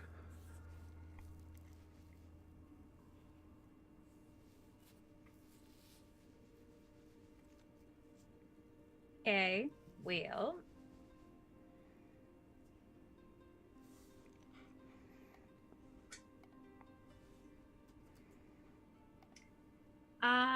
I'm gonna be very nervous because I just saw Reed firing at something else. Yep. So I'm going to cast Intellect Fortress on Ashira, Okay. which buffs her. Because I'm gonna be like, I don't want to see any more of my friend's turn. And All right. So, that requires concentration, so that's my turn. yeah. So you have advantage on intelligent, wisdom, and craving saving throws on top of your bonuses already. So you have advantage plus your bonuses, Ashira. Not bad spell there. That's one of my favorites. Nicely done, Critty. Yeah, not bad. Togar, you're up.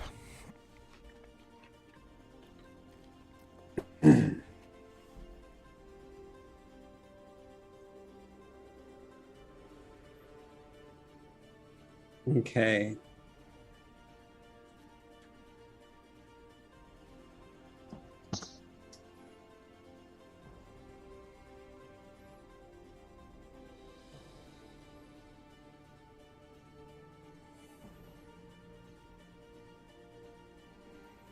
So I think I'm going to try this for the first time. Mm-hmm. I'm going to use my dragon mark to cast magic missile Okay. of the two vampires that are by drum. Mm-hmm.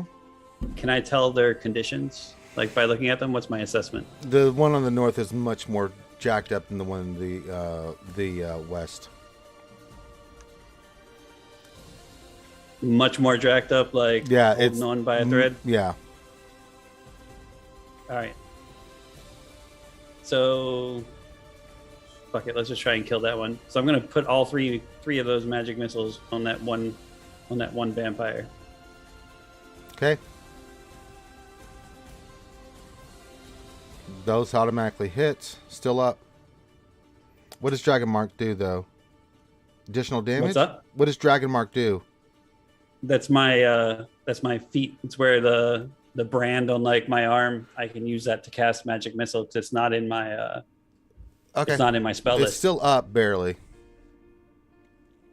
All right, and then for my bonus action, I'm going to again cast Healing Word on myself.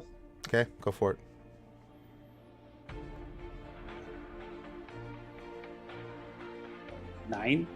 Nine points of damage.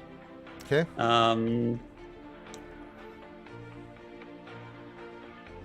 And I will just move ever so slightly up, kind of into half cover behind this pillar, I guess, that I'm standing near. All right. All right. Vampire's turn. She is going to run over to Ashira. Ashira, what's your AC? 21, I believe, right? 20. She misses. Try to bite. And misses. Wow, she rolled bad. All right, that's her turn. She can't do anything else. It is now Hadelin, your turn.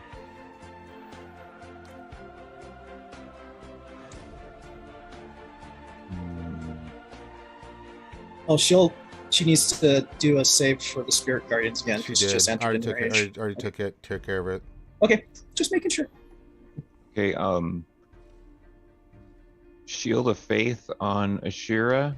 So her armor class goes up by 2. Okay, and, add 2 to your AC there, Shira, as well. And like images of Hadelin shields appear around her, and then I just get a attack against the one that's in melee with me for casting that spell. Okay, go for it. Hits, but doesn't do any damage. You can do your My yeah, Green Flame Blade, yeah. So they each take 2. 2. Okay. All right, that's it for me.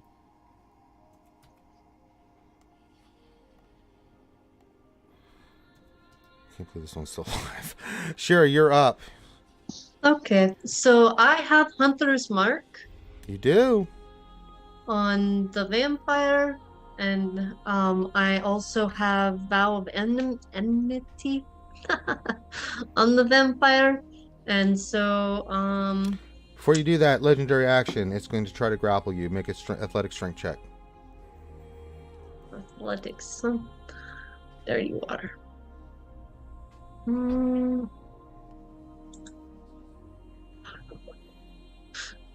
She rolled a natural 1. You beat her. Her last 3 rolls have been a 3, a 2, a 3, and a 1. Get the hell out of here. Oh my god. All right. All right, so you may do whatever you like. You have advantage on your attack. What's your wisdom like? What's your wisdom saving throw like? My wisdom saving throw? Yeah. +1. +1.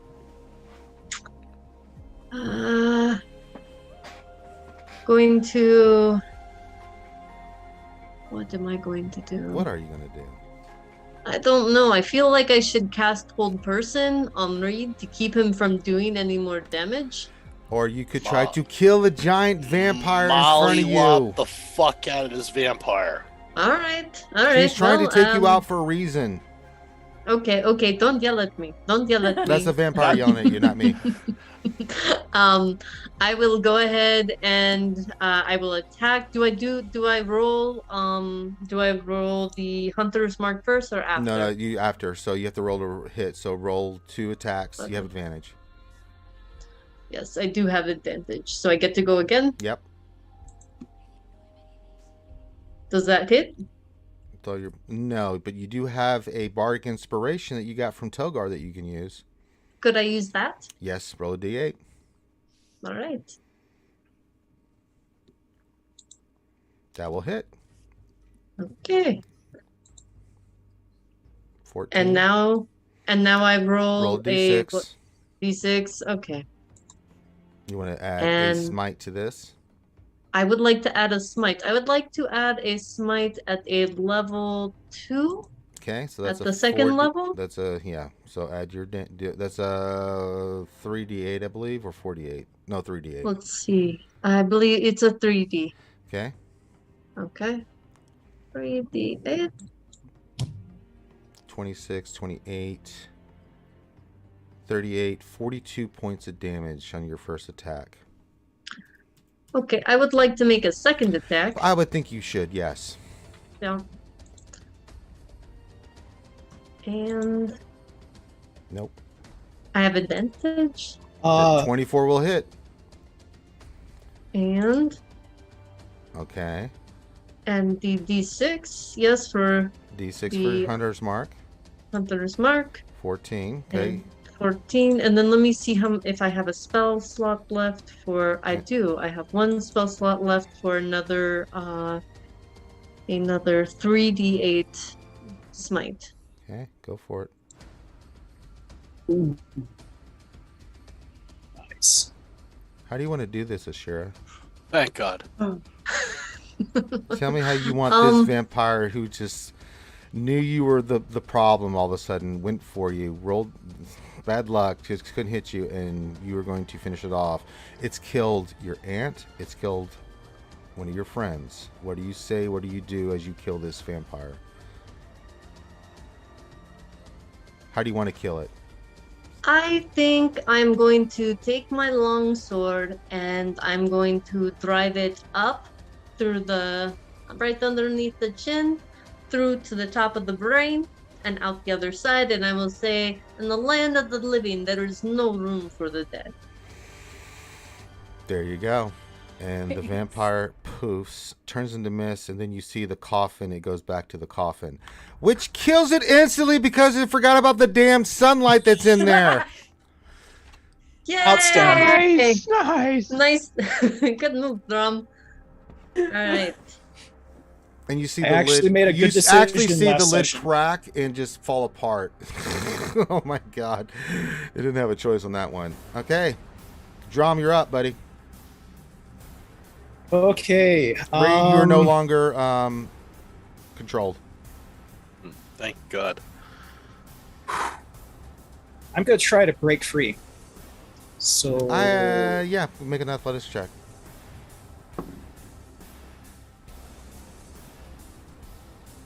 Nope. Jeez. Okay. Bonus action. I guess my scythe will come down and take a swing at the chick that's holding on to me. It can only move 20 feet. It's not going to be able to get to them by your turn. It can go about right there. Oh, okay, that'll work then. Okay. That's my turn. Okay. Reed, you are free of control, and you see the carnage around you. All right. This one here is engaged with You think this Shira? is the juicier target? That one's engaged with even more. Yeah, my considering she's like wrapped around Drum. They're both wrapped around John, but you think that's the juicier target. So this would be shot at Advantage, everything. 24 to. Well, why Yep, not? roll your damage. 24 to hit. Yeah, 24 damage. dead. It's a bunch of 24s. Yeah.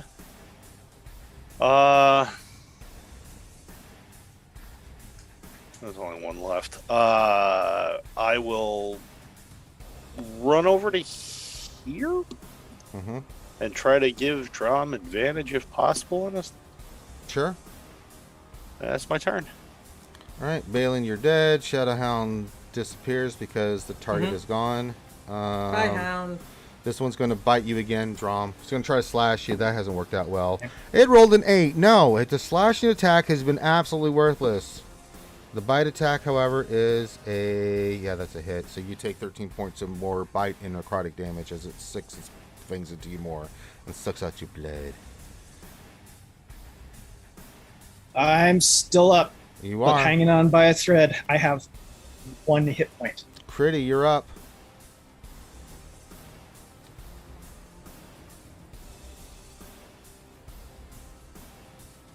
I'm definitely going to be casting Vicious Mockery at the one standing vampire. Go for it. All right, let's make a DC 14. Rolled a 5. Yay! Yay! How do you want to do this, Critty? I would like to say you are the worst vampire. You don't even sparkle. Oh, wow. Wow. I'm so happy.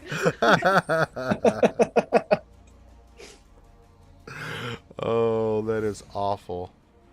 All right, combat is over. Cool. I throw her off of me. She run. just literally just poofs. Oh, okay. Well, I run over here, pull the diamond out of my pack, cast Revivify on her. No effect. Really? Yep. She's like quadruple dead. The vampire. Oh my god! I don't even want to talk about what she just did to that body. Oh my god. What about Balin? Okay, so did that use the spell slot? No, you realize you can't save her. Shit. Then I'll cast Gentle Repose on what's left. What does that do? It makes it to where if we can get a resurrect spell on her, The It'll body work doesn't for 10 decay, days. basically. Yeah, so she's Within 10 days. Yeah, so you have She 10 also days. just can't be turned undead.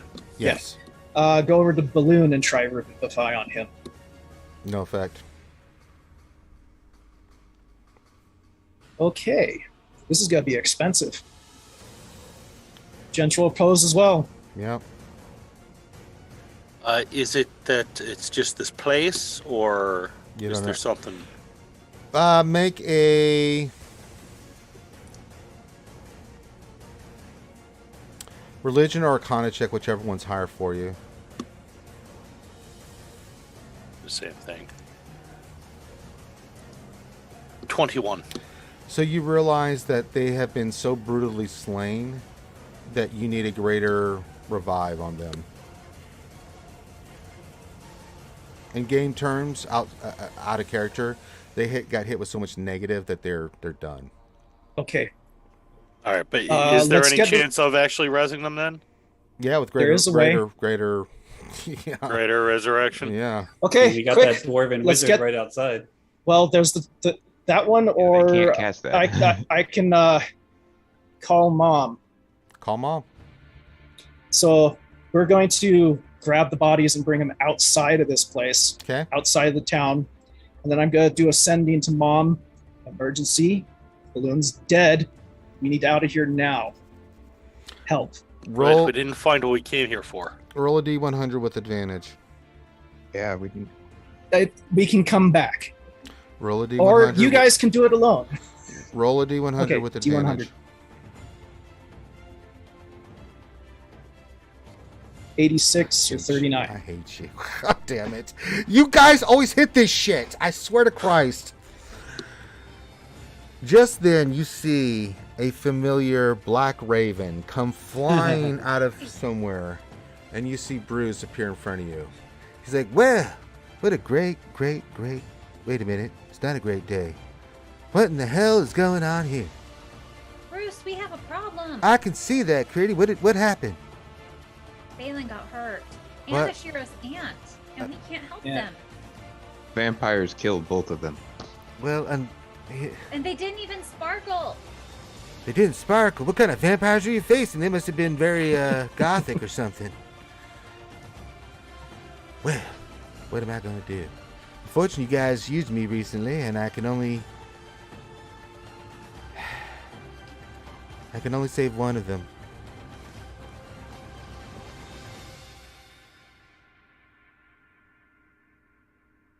Who do you want me to save? I vote Balin. I mean, Ashira, I know your aunt was very powerful, but you didn't know her very well, and we know Balin, and that's my vote. I mean, I love him. Maybe. Is it possible you could take us back to the temple in Zadash? I can either resurrect them and save them now, or their souls. This place, it's quite corrupted and evil. You guys think the ant knows a greater resurrection? Maybe revive the ant, and then the ant revives the Balin?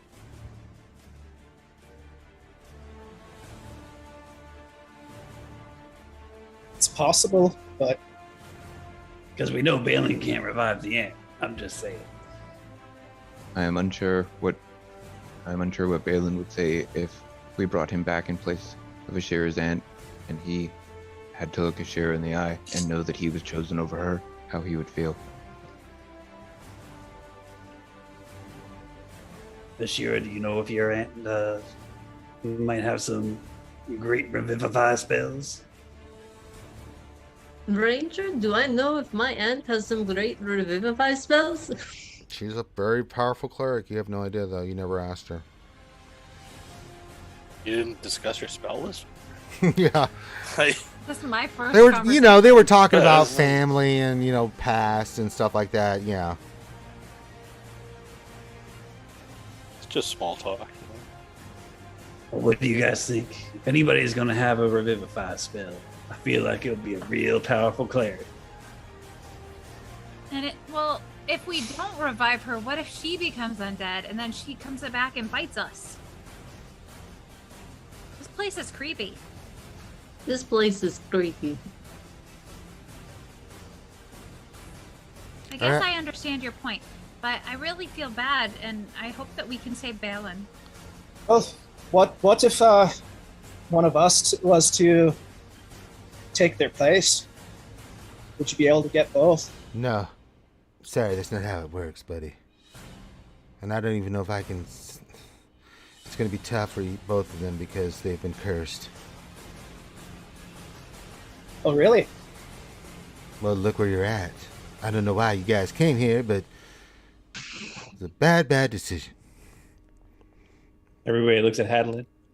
Hey, Say this it. voice from above told us to come here. I know. It's probably Morden. He loves to test his folks out. I think we have to choose Ashira's aunt. She would also be more assistance in this area. Well, and here's another thing, though. I do have Remove Curse as a spell. Would that No, that help? it's going to be you're going to need a greater remove curse on that one, my friend. Bruce, if you bring one back, could you bring the other one back with you to the temple for someone else to work on? I don't have the strength you guys used me in my powers previously. Well, we're going to end up getting a port back from what's his name, aren't we? Yeah, we're getting a port back to a podunk town with nothing in it. And she was our Which is ride where back there. Ashira's aunt's temple is. So, Aye, she was the ride back there. She's your ride back. oh shit. Okay, well, hopefully the temple has a way to do it. Maybe Corlon will, smile on Balloon and bring him back. There are any lit fires in the room? I can. We're out in the open, dude. We left the town. No, we're Well, still No, you're no, right no, outside the here's temple. No. Here's the We thing, took though. everybody out. You're like, yeah, you're right If- in this area here. Unfortunately, I think we have to pick the aunt because she's our way back. Otherwise, it's what 3 weeks, 4 weeks Do I before see we can any get back sort there, of? and my spell will end on Balloon. Do I see any sort of wood? Make a perception check. Are you looking at Togo? Can prestidigitation use some fire 22. if you need. Yeah, you find some. Druidcraft, small campfire. Okay. I'm gonna turn around and I'm gonna start sending a letter to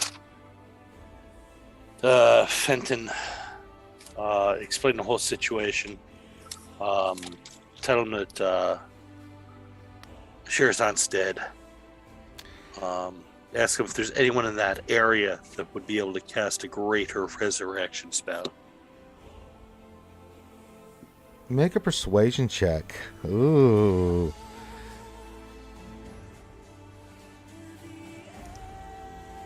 With advantage. Oh god, 9. You are a lucky piece of crap. You know that? I rolled a 2.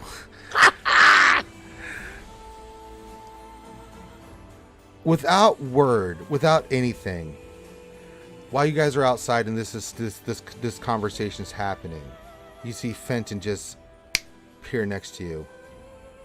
And he looks at you. You know I hate you for this right now, right? I owe you. No, you owe me huge. We already gave you the dagger. You made me come back here. Do you understand how painful this is for me? I understand. Do you really understand? I understand pain and going places you don't want to. I'm in your debt. You just see him look over.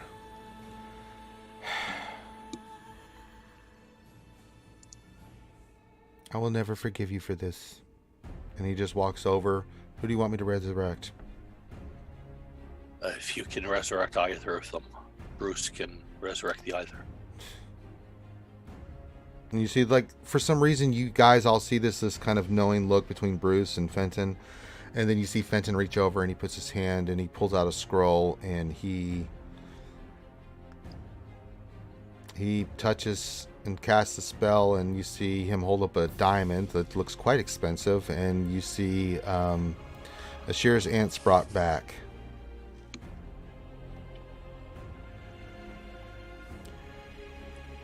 And she looks up and she's like, Fenton, my friend.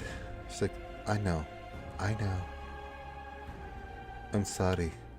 It's okay. You see, he's crying. It's like, I had to. I know. He doesn't say a word to you, Reed. He just goes, she'll be able to save your other friend if you need it. And then he just, he does a spell. He doesn't talk to any of you, and then he just vamps out of there. You see Ashira's aunt just kind of sit up, and she's like, oh, that's... Mr. Reed, you hit hard. Oh, goodness gracious. I was not prepared. I was about to kill that vampire. And then all of a sudden you hit me. You hit hard. My greatest apologies, madam. No apologies needed. Don't mind Fenton. This is a painful place for him. He'll get over it. You'll be all right. Trust me. I will talk to him if need be. But he's very forgiving. He just this is a place that for him is well, you know the story.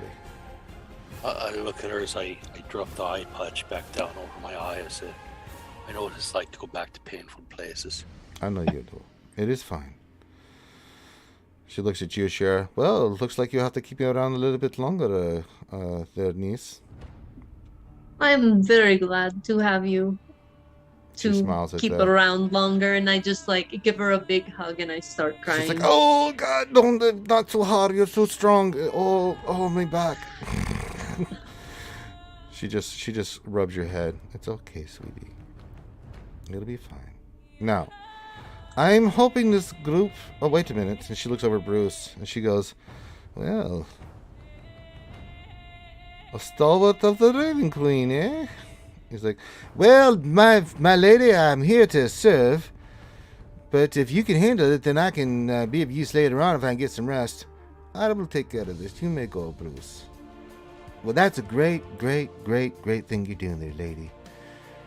I'm going to get the hell out of here, because if I use this, I won't be able to be son for a very long time, and I don't want to be a burden. No, I will take care of it. Great. Well, before we go, does the group have a diamond worth a certain amount of money so we can resurrect this potato head here by the name of Balin Nightbleeder? Yeah, I'll reach into the bag of hold and I'll toss one of the diamonds over. Give that to the lady over there, because I've got to go back and rest. And don't try to summon me again, because it's not going to go too well, because I am tired. You guys wear me out too much. And then you just see him fly off. Thank you so much, Bruce. You just hear, no, you guys are great. You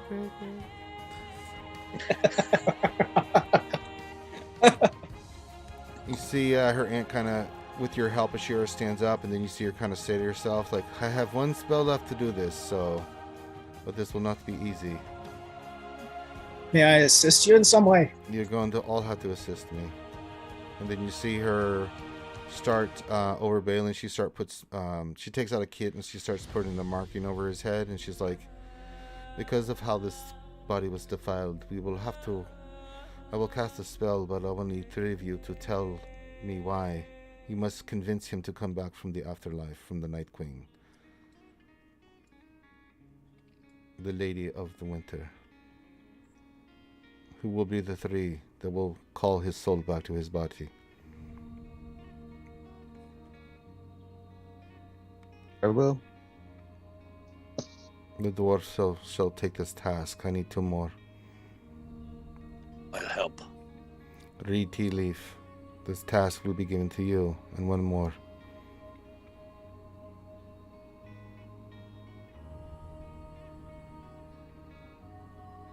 I will do it.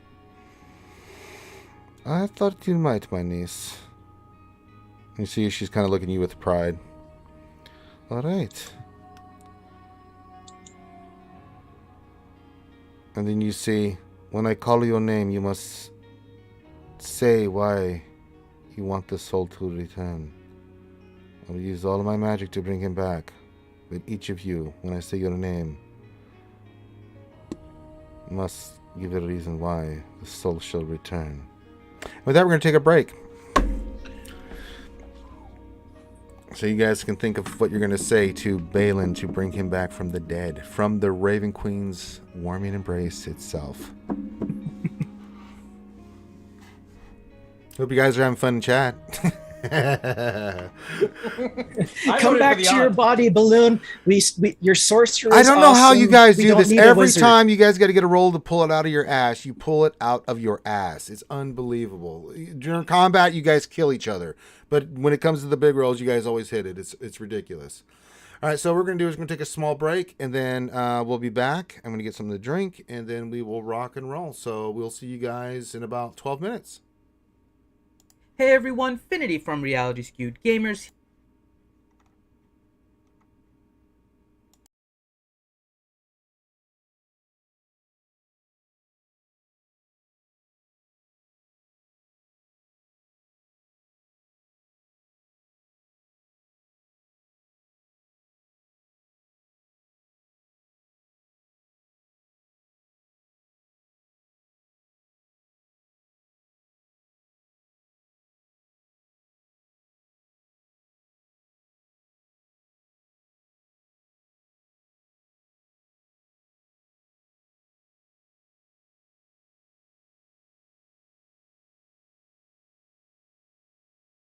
We always appreciate all of our fans for subscribing, and of course those that use your Twitch Prime on our channel, because we know you only get one of those, so spending it on RSG is a big deal and we always appreciate it.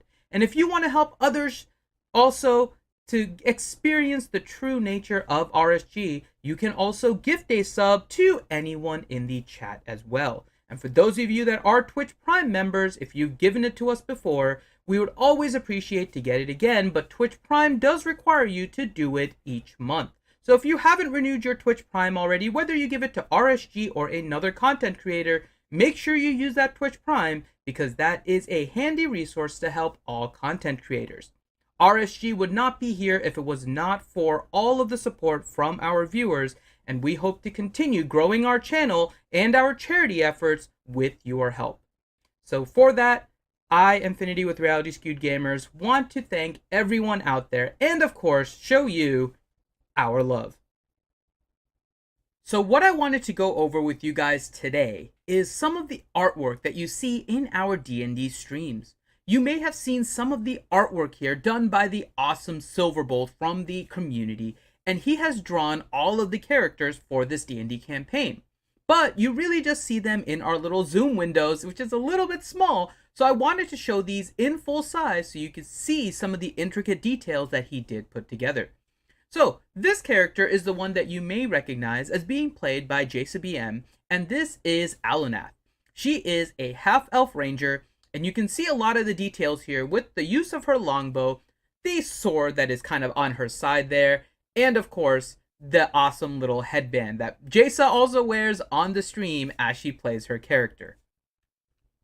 Next up is Ashira. Ashira is played by Gara Aurelios, and she is a warlock that is an Aasimar. Now, if you're not familiar with Aasimars, Aasimars are a really cool race in general. They are basically effectively Fallens of Celestials, so they have some really cool tricks. So hopefully we'll see whether or not Gara uses this and shows them to the members of the party. But she is a warlock, and this is a really cool, you can see that one of the key things about this, which was really cool because it was just the general concept, she has a crowbar on her back. Now this was a really fun thing in the character development, and Gara really wanted to make sure that the crowbar was there, and Silverbolt did a great job of including it. The next one we have is Balin. That is my character. He is a human sorcerer. Now he has some special abilities, and you guys will hopefully be able to see some of those as we progress, but you notice something very specific about this. You may not realize it, so I'm going to point out some of the little details here that are very easy to miss. One of them is that his left hand is the one that is glowing with the energy. Keep that in mind as you see my character doing certain things, but it is relevant, and Silverbolt did a great job of capturing it. The other part is that the tips of his hair up top are green, except for a ponytail that you can see coming off the right side of his head, which is black. Now, there is some significance for that. At some point, you may or may not find out about it. We'll see when the characters get into that part of the history, but there are some really intricate details that Silverbolt did include. The next one is Dromzol. Now, Dromzol is a orc cleric played by Grim, And you can see a lot of cool things about here. Of course, the metal armor, the great sword, and of course, the fire in his hand. Now, he is a cleric, but he does have some magic abilities, including things like Sacred Flame and other spells that can be cast by a cleric. So Grim is going to be there. You can see him as the massive orc. So make sure you watch for this character as well. The next one is Hadalin. Hadalin is our pipe-smoking dwarf fighter. He's a sword and board dwarf. You see it now with the axe, with the shield. You would have seen it in the combat here that we just had, and this is Corinth's character. Now, Hadalin is kind of that cantankerous dwarf. He's not the most charismatic of folks, but he is there with the party trying to help them survive and effectively babysitting us, as you kind of have seen. The next one is Reed. Speaking of babysitting, he is the closest equivalent looking to a baby. I know it came up in the second episode about how his height is about the same as a child. Reed is a halfling rogue. He is our stealth expert here. He is our rogue, which if you guys are familiar with rogues, they are the skill monkeys, and this is played by Johnny Moe. Now, the skill monkey is one that has a whole bunch of skills, and we will see all of the abilities that Reed has throughout this campaign. And then last but not least, our over-the-top dragonborn bard, Togar, played by Bad Rongo, or as some people in the community like to call him, Bard Rongo. He is a flute-playing dragonborn. You'll notice some little things about him. His appearance is that of a dragonborn, but there's certain features that make him a little bit smaller looking, and that is because his history makes him the runt of the dragonborn litter, so to speak. And Silverbolt did a great job of capturing some of these details. So these are some of the drawings that you guys can see in greater picture now. Thanks a lot to Silverbolt for drawing these. I hope you guys kind of like seeing this artwork up close and you enjoy it. We're getting ready for the second half here, but here's one more announcement before we kick it off. As we get ready to start again, I wanted to thank all of our viewers out there, especially the new ones, for of course watching the RSG channel. Now, for those of you that are new here, RSG is a very professional gaming channel, and we are here to provide you quality content. And so I wanted to give you a little bit of a rundown of everything that RSG covers regularly. So from Mondays to Fridays during the 12 o'clock Eastern Time hour, we have on YouTube a live stream that we call the RSG Lunch Hour. Now, this is there to get you through the doldrums of the day, largely covers Star Wars Galaxy of Heroes as our primary game, but we talk about anything and everything for you. Now, on Mondays, we do have Marbles Monday. Now, Marbles is a fun, interactive Twitch game that if you are not familiar with, is really, really fun. And the way we do it at RSG is always a little bit different than the normal play. So please come out on Mondays at 8 p.m. Eastern Time and join us for Marbles on Stream. On Tuesday nights, we have our Don't Starve Together Tuesdays. And it's just what it sounds like, Don't Starve Together on Tuesday nights. And that's what we do at 8 p.m. Eastern Time with a great group of friends from the community. On Wednesday nights on YouTube at 8 p.m. Eastern Time is our longest running Star Wars Galaxy of Heroes live stream, which covers the Star Wars Galaxy of Heroes game. It is the longest running live stream in the galaxy for the game. So if you guys are interested in that or just want to check out what the game is about, make sure to head to that on our YouTube channel. On Fridays at 8 p.m. Eastern Time, we have coverage of State of Survival, another mobile app game. And so if you guys are interested in fighting zombies and surviving the apocalypse, make sure you check that out on YouTube. At 10 a.m. Eastern Time on Saturdays, we have Jedi Academy. Jedi Academy is a Star Wars Galaxy of Heroes based stream. It's a pure question and answer stream done and hosted by RSG with a great group of Star Wars Galaxy of Heroes content creators there to answer questions for the community for about 2 hours. So if you want to have your questions answered about this mobile game, head to our channel on YouTube on 10 a.m. Eastern Time and make sure that you are there to get your questions answered. On Twitch at 8 p.m. Eastern Time, we have our D&D campaign right here. You guys are watching that now, and we really appreciate it and hope you guys are enjoying it, and we will continue to do this at 8 p.m. Eastern. Then on Sundays at 5 p.m. Eastern Time on YouTube, we have our Star Wars Dungeons & Dragons campaign. That's right, 2 Dungeons & Dragons campaign, our regular, normal D&D 5e on Saturdays, and Star Wars on YouTube. So make sure you check that out as well.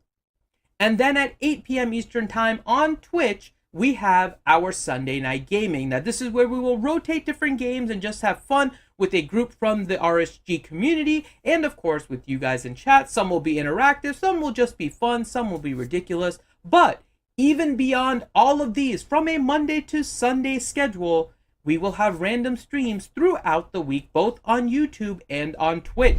So make sure that while you guys are here on Twitch, you hit that follow button so you can get notified whenever we go live.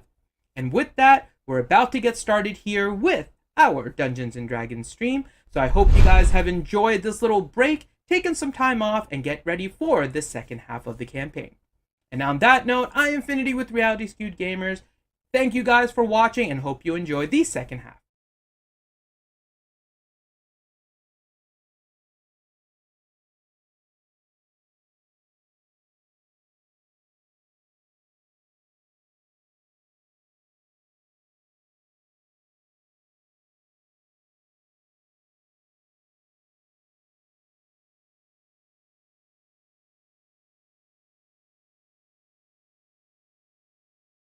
Because in the 1950s, somebody made a decimal point error. And that's how long it takes to fix anything. Yay! But if you crush a can of spinach open with your bare hands and then eat it, does that make you're you super Popeye? strong? Yeah, it does. That's science. You mean the can? You're eating the can for iron? Well, But I'll No. tell you how you It can has get more those iron than than that's the more iron. Spanish I mean, I don't know does. why you have to take it to ridiculous things there, Gar. Well, there was this one dude in college. I mean, I don't know why we have to go crazy with it. I mean, just eat the spinach. Da-da-da-da-da-da, da-da-da-da-da-da. All right. Yeah. All right. We're back. Hi, everybody. Welcome back. It's late night here with RSG as we do D&D. Going to keep the midnight oil burning as we play some great songs and keep you company. No, I'm kidding. We're playing D&D. All right. Well, we know the deal. It is now time for our friends, as you guys see, Shear's aunt. Move forward. Take the diamond. Cast a spell. And she calls forth Reed Tea Leaf to make the pitch to bring Balin's soul back from the dead. I'll walk over. I'll kneel next to his head. I'll look at him. Balin, what I know of you, you've always been a fighter. And I know you have unfinished business. I'll draw a dagger out, make a cut on my hand. I'll pull his hand up too, and I'll make an identical cut on his. I'll join our two hands together. Okay. I make this blood oath to you now. You come back to me. I will follow you straight into the Nine Hells to help you finish what you've started.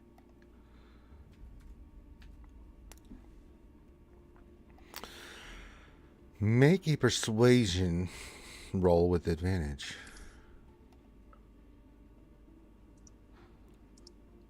$18. Okay.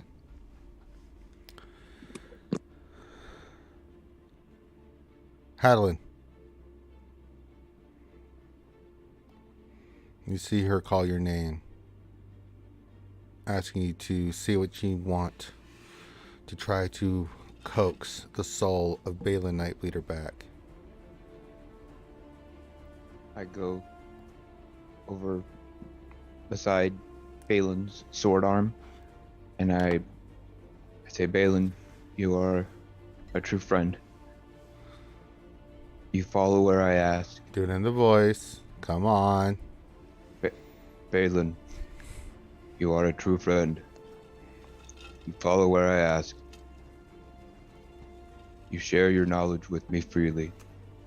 You teach others new valuable things. And the knowledge that I don't so often share with others, and very, very smaller, successfully teach them new things. You have done this. And I hold up his sword arm and I say, I taught you how to use this, how to wield your sword. You must come back to fight back the evil that you are crusading against. Come back, my friend. All right. Make a persuasion check with advantage.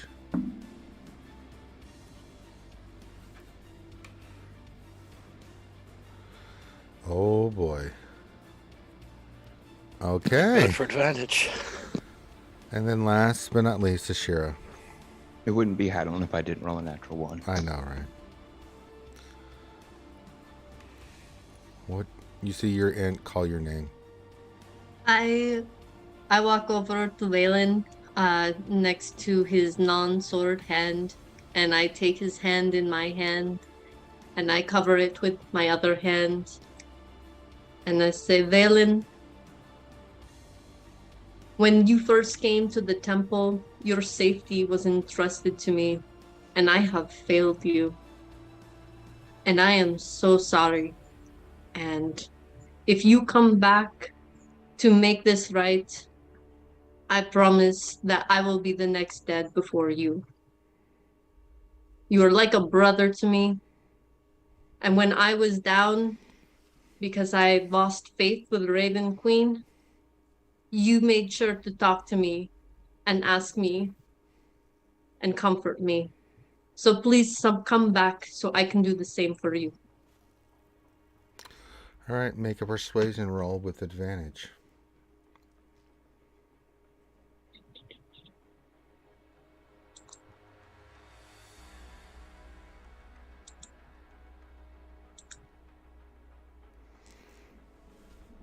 Oh, that's some good rolls there, guys. All right, Balin. As the person that controls Balin, you hear these pleas. You feel compelled to come back. Do you want to come back? Do I see anything while I'm in my... No, you hear all this. You feel it in your very essence. As you were traveling toward the afterlife. I will start to move towards the voices. All right. Roll me a d20 with advantage. Don't add anything. Okay. First one is a 10. Second one is a 15. Okay. You see Ashir's aunt clasp her hands together at the last second as the ceremony is performed. You see the diamond explode, and then light explodes all around you guys and throughout this small city, town, as light emanates from her, and you see her just kind of collapse to one knee, breathing heavily. And then you see Balin. At first, nothing. And then you see his chest slowly start to move.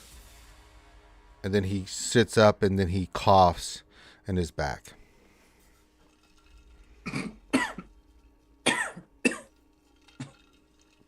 You feel awful. You have double exhaustion right now, Balin.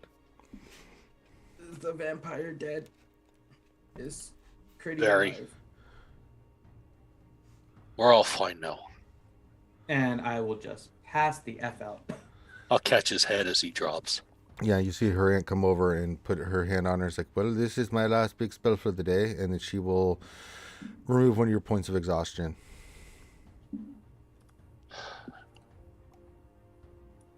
Well, I say we go out of town and... I think this is a good Okay. idea. We're already outside of town, remember? No, you're right side outside the temple. There's no way you could have done this okay. in that time to do that. No. Okay.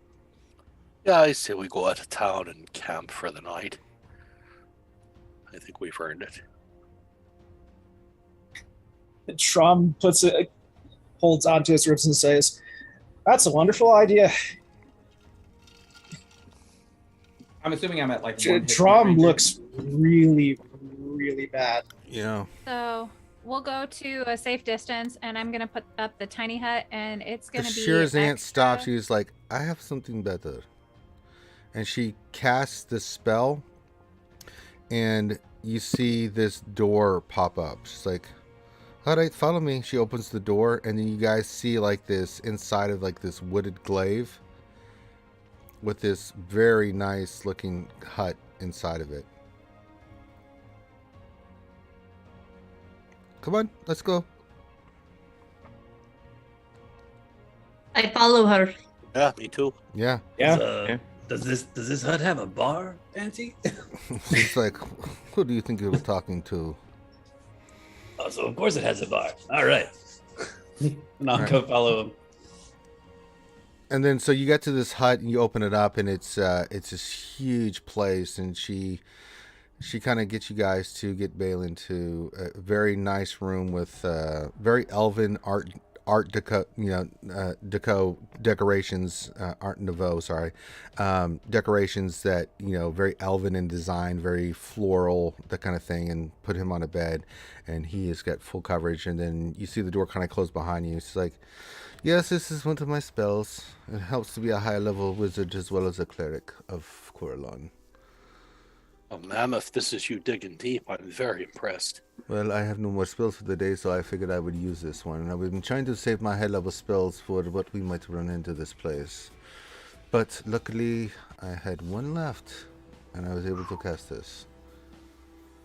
So, she takes you guys into a dining room, says, this is where we will eat, but first you must go and please bathe, soothe. There's do not have to worry about guard duty or anything. I will take Kriti and Ashira to a bathroom, and we will soak for a while, and then we will have whatever you want. While we are here, you can eat whatever you like. Drum says, I'm fine. I got what I need. Just show me to a bed, please. No, you will go wash yourself, and then you will eat, and then you will go and lay down. She gives you this look, like this mom look. He's like, oh. Drum, go and wash the blood off. Come on. Yeah, you Well, guys the problem are is it's still covered bleeding, in so blood and gore and all kinds of stuff. And so Togar will sew you up. Yeah, so Togar, Drum, Reed. You guys go into an area, and it's a big hot springs, right? So you basically, you put down your clothes, and as soon as you do, you guys notice as you guys go jump into this big giant hot springs. It's kind of like this rocky area. You start soaking and stuff, and you just feel the warmth and it feels really good. You see invisible something come over, grab your clothes, and take them away, and they leave you robes. Well, thank God they left us that. Yeah. We are in Liamin's tiny spa. That is not what this is. well, that's something you don't see every day. I hope they bring him back. I'll soak in the tub up to my nose. So you're sitting on the first stair down. Yeah. Yeah, barely. I'm in the kiddie pool section. Mm-hmm. It's nice. It feels really good. You're able to wash all the blood away, and you just feel like the weariness of your day just kind of wash over you. All right, for the ladies, Shira, Kriti, and Shira's aunt walk into there. You guys take off your stuff, and she says, do not worry about your clothes. They will be cleaned by my servants. Well, of course, they are invisible, but that is fine. I can see them, but you can't. But leave your clothes here, grab a towel, and join me in the hot tub. Would you guys like something to snack on? Cookies, pastries, some wine, maybe? I think I'd like to wash the blood off first. All right, go over Blood there. first, cookies later. Yes, go over there, wash off the blood, and then you can join. And she comes and sits next to you, and you guys see like there's a kind of like a shower thing that goes off, and she starts washing the blood off her as well, and then grabs a towel, and then she goes over and. Adventuring has a lot more baths than I expected. Well, young Kriti, when you are facing, I've faced too many things in my time. That's why I've took a far-off place in a far-off land where I didn't have to worry about this stuff. But yes, if you continue on this path, you will see many wondrous and exciting and also horrifying and dangerous things.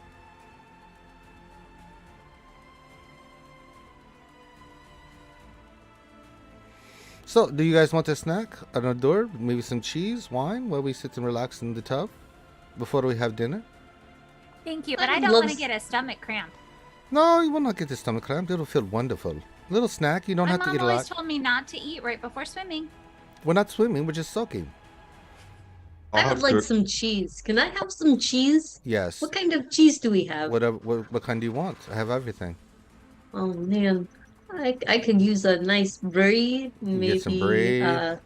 some Havarti. That's brought. and some smoked cheddar. Yep, that's brought. Little crackers and to put crackers. them on. Yep. Crackers. Mm-hmm. And olives. Yep. A tray is brought by some invisible servant you can't see, Ashira, and it's placed down in front of you, and then you just see the ants, and they're like, wine, please. You guys want some wine? No, thank you. I'll have some wine, sure. You're not there. Dang. Ellen just ends up in the women's area. I thought the servants were asking everybody around. No, Wine. Ashira's Wine from aunt Subway is taking to care of the Subway. ladies. The men can suck it. I'll take some wine. Mm-hmm. Adlin's just sneaking in. Okay, make a stealth check with huge disadvantage. I heard there's some wine.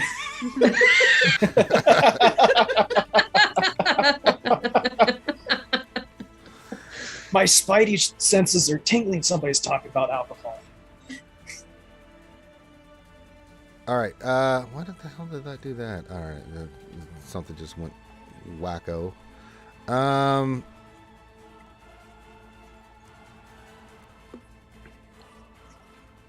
Okay. You see Ashir just kind of relaxing, and you guys eat cheese. Crit, if you want some, you can have some. Wine, if you want some. If not, then you guys soak for a good while. You feel much better. You guys have these really nice robes that are brought to you as your clothes are and armor and weapons are all being cleaned and taken care of by these unseen servants as you guys make your way to the dining room, and you're comfortable linen, and you guys sit down, and Ashira's hand's like, so you may have whatever you want. She goes to, looks at each of you. For my dwarven friend, what would you like? You may order whatever you like. Some meat and ale, and potatoes is good.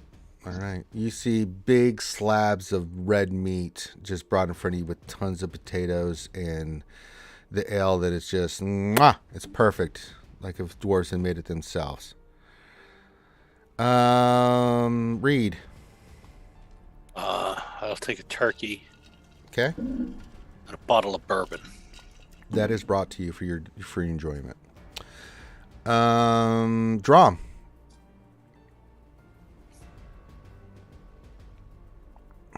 Dwarven ale. And what would you like for food? Something that's still mooing. All right. Very rare meat is brought out to you. It's been cooked, but not very much, and you have plenty of it. And if you run out, they keep bringing you food until you're satisfied. And then she looks at you, Critty, is like, "What would you like?" Do you have any books? Oh, we have tons of books, but let's eat first, and then you can go to the library afterwards.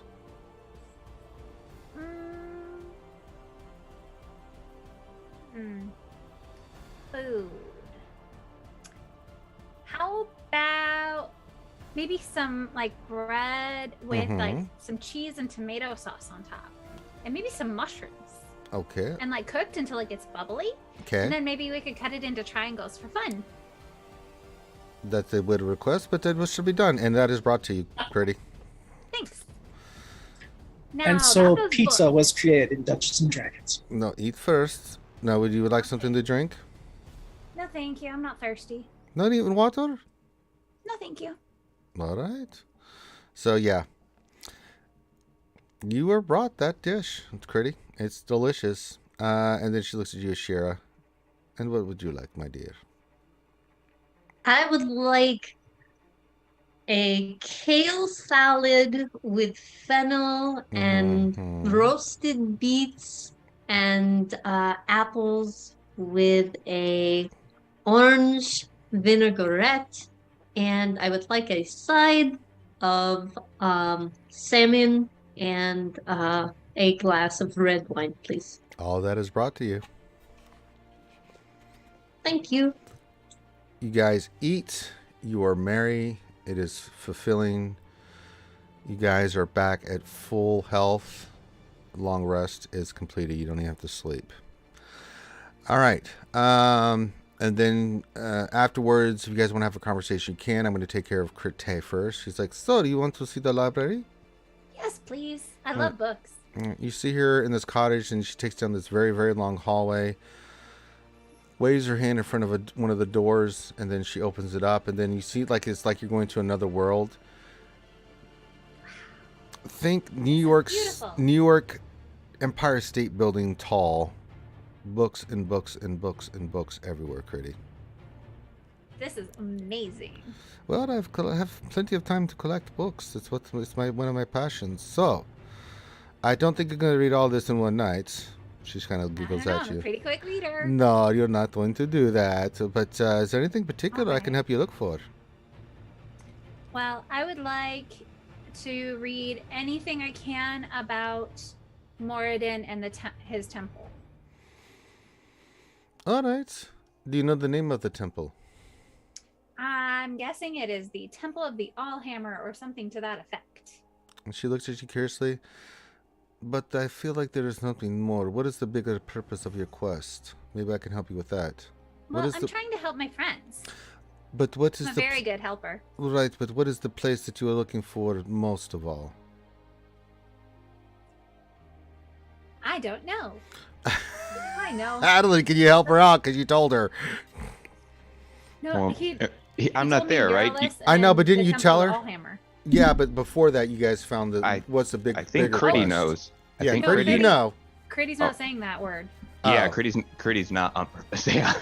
Oh, she's like, all right. So Critty's just looking for information about the Temple of Moradin, which is all I'm saying. All right. She kind of sits down and she brings on the book and she puts it in her hand. It's like, I could let you read this, or you could just ask me questions and I can tell you whatever you want because I was here when this place was made.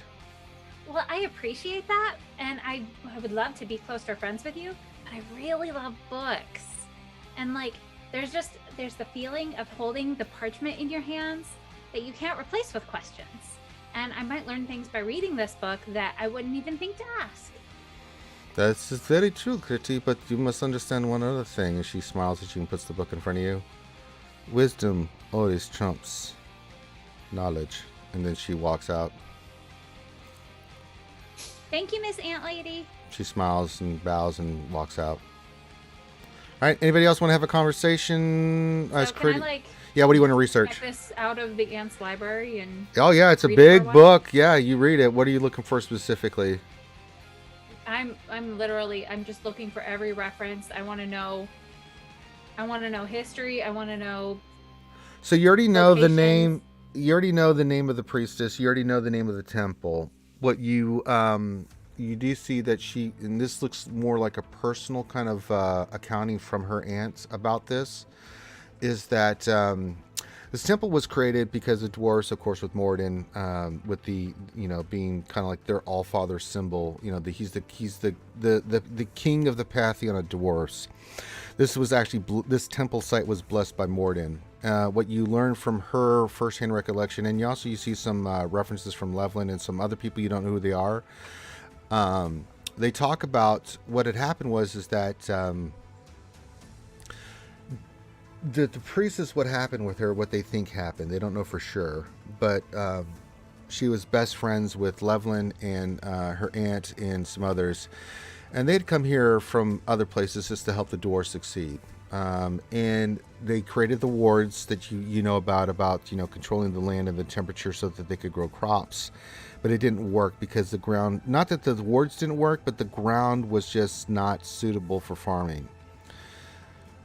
The priestess thought that she was failing because of that. And through this, it opened her heart in desperation. Morden's more about you taking control and trying to solve things. He's all about building and, coming up with solutions.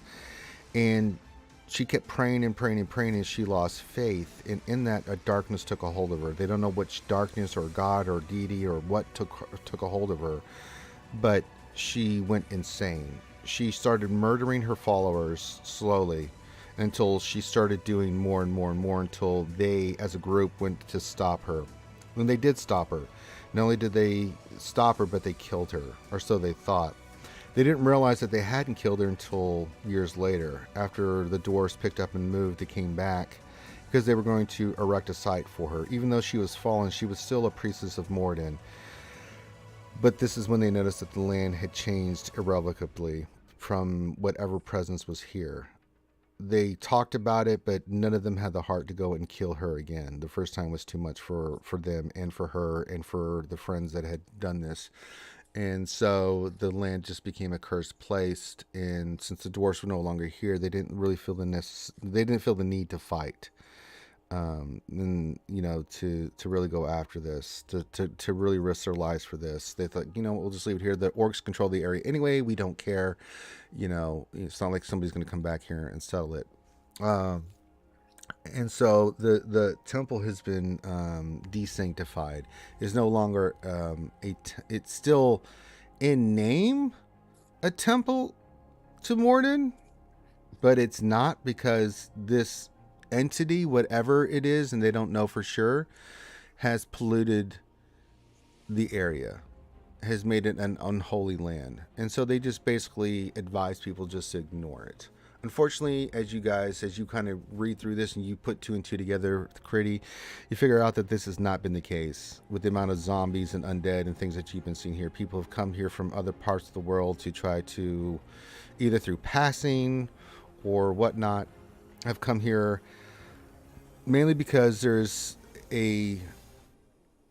as much as you see that her aunt and her friends try to stop this, there is a great wealth here that is somewhere in the catacombs below the temple that people try to go for. And it leads to, as much as they say don't go here, it's bad, the wealth's not worth it. That's why you figure out there's so many zombies, undead things, because whatever's here is killing people as they come here to try to find this treasure, this great wealth that's supposed to be here for the temple, which makes sense because your history of the dwarves, that they always leave last great riches of wealth and other things to their gods as thanks to the deities of the dwarven pantheon.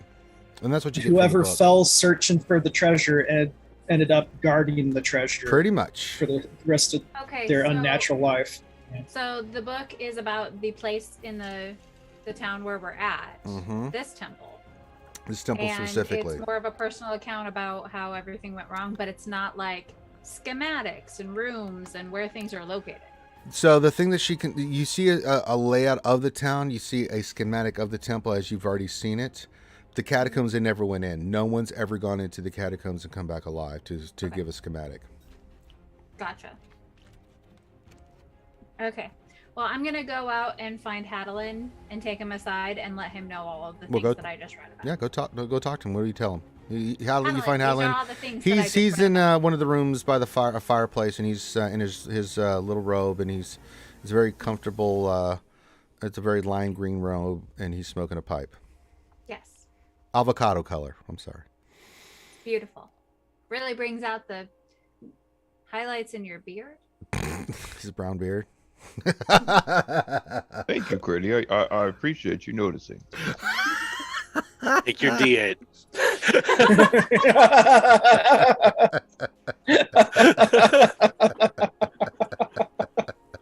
Oh, that was awesome.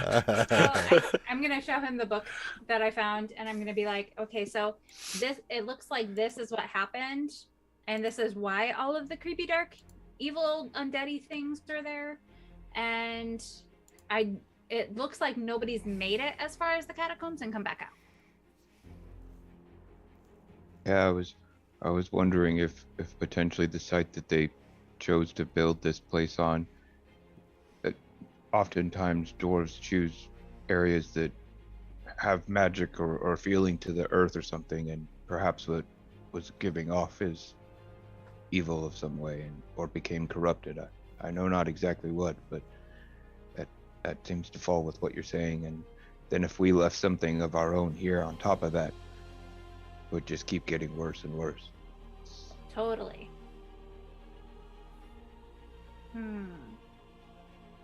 Maybe we should look at your book again and see if there's any new instructions. Well, I think what we need to go back to the temple where we were, and the two doors on to the either side, they were linked to the sarcophagus, and somehow we should be able to see what those doors lead to, and then from there that should give us at least some direction, I think, as to what to do. At least that's what I think. But we had to kind of retreat in haste because everybody was dying. Regroup. Yeah. Smart. Okay, I'm gonna keep reading this book. Do you mind if I sit over here next to you on the near Oh the yeah, fire? no. Yeah, there's a nice Excellent. chair right next to Hadlin. He's smoking his pipe and he's just chilling. And this book says a lot of information. Is there anything more specific you're trying to see? Critty, you got to ask me questions so I can try to see if I can devolve the information to you. I think it's really cool that you found a library in a forest. Only you would do that, Critty. Good I love job. books. Good job. What else are you trying to ascertain?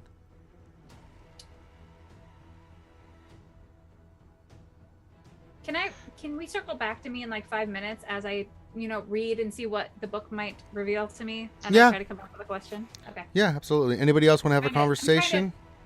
I'm trying to figure out how to phrase what I want to know. That's fine. Anybody else want to have a conversation with anybody? Where's Balin at? Balin's in bed. He is getting rest right now.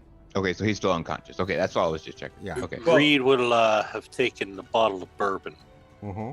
and a glass. And he'll walk up and he'll sit next to Balin's bed, just staring at Balin and then staring back and forth between him and the bottle of bourbon. All right. About an hour or two passes by, and then you see Shear's aunt comes in, and she kind of looks over and looks down at Balin like, well, looks like he will make a full recovery. Good. In fact, he should probably... And then she snaps her fingers. Balin, you wake up. And you see Shear's aunt looking down on you as you wake up. Where am I? Well, you're in my... let's just say you're in a safe place.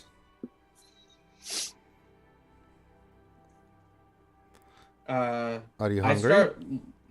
I You're famished. start looking for my sword, actually. It is safe. I am hungry, but could I get my sword, please? No, you will eat first. What do you want? She puts her hands on her hips like she's giving you the mom look. Whatever will help me get out of this bed quicker. You are not getting out of this bed. She looks at you, Reed, like, do I need to kick his ass or something? Probably wouldn't be hard with the shape he's in. I mean, do you understand what we did to bring you back? And she just walks off. What do you want to eat? She gets to the door and turns around. What do you want? Stew. Really? You can eat anything in the world and you want stew. And wine. That's better. Anything else? Do you have meatballs? Yes. I will take some of those too. All right. Now we're getting somewhere. Now what else? Are the meatballs that you want covered in like a brown gravy? We can do that. That would be great. All right. Anything else? I think it's from his homeland. Yes, Vasselheim. I know. I'm very familiar with it. That should be enough for now. Thank you. All right. She goes away, and then it's just you and you. Balin is just you and Reed with the I'll bottle of look bourbon. at Balin. I'll pour 2 fingers worth into the glass. I'll hand it to him. Drink it slow. I will proceed to drink slowly. You notice, Balloon, that you are just in a nice, very comfortable robe. It's very nice. How did we get here? Well, that vampire certainly was kicking our asses. I'm glad you all managed to kill it. I did what I could to distract them from you. He did fine. And then we got out of Pretty that is mess. okay too, right? She's fine. Everyone else is fine. You took the brunt of the damage yourself. That is what I was hoping for. Well, mission accomplished then, lad.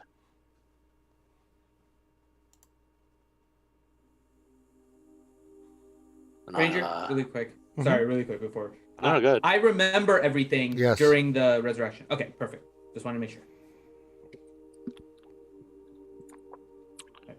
I'll look over at him. I'll see how his glass is. Fill it back up to the 2 fingers. So,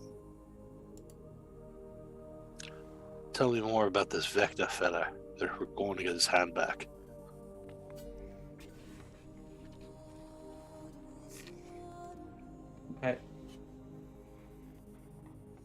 I remember what you said, Reed. I heard you and Hadlin and Ashira.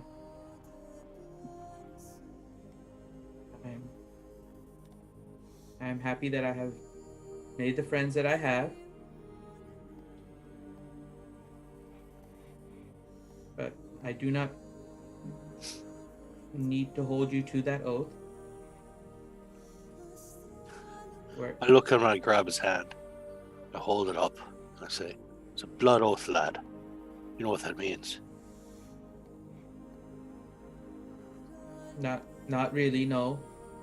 It means there's no force on this planet, this realm, anything that prevents me from keeping my oath to you. So if we're going to go and do this eventually, you better start filling me in on what the hell this is we're going to do.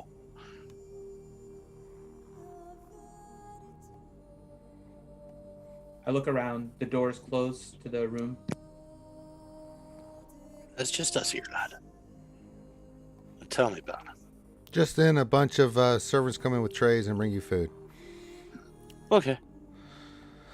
Tons of meatballs and everything you requested. Plenty of wine and meatballs and stew. Big, giant bowl of stew there, Balin.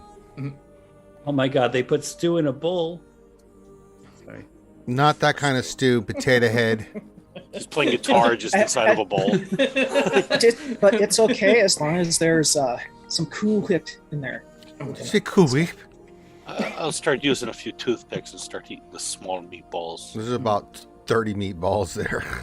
Oh, I hope there's more than that. They're good size. They're not That's small. like- They're like medium-sized meatballs. They're really, there's a lot of them. Yeah, These ones have the brown that's gravy. an They're only They got the appetizer. brown gravy. That's an appetizer for Reed, though. Reed Eat eats all of 35 Balin's. times my body size. Yeah, he eats all your meatballs, Balin, and more brought in. So, the little bit you've told me, we're going after some fella that took a hand. He is not just any fella. I don't know if you've heard of him. See, the dog, Dog agrees. See, that's what happens when you eat somebody else's meatballs. I'll throw one at a dog and be like, "Rrr." All of a sudden, wait, was that balloon barking? Did he become a dog from his flaw? oh no, it's the side effect of being brought back. Oh, God. He's now a werewolf. Actually, Reed, if you do not mind,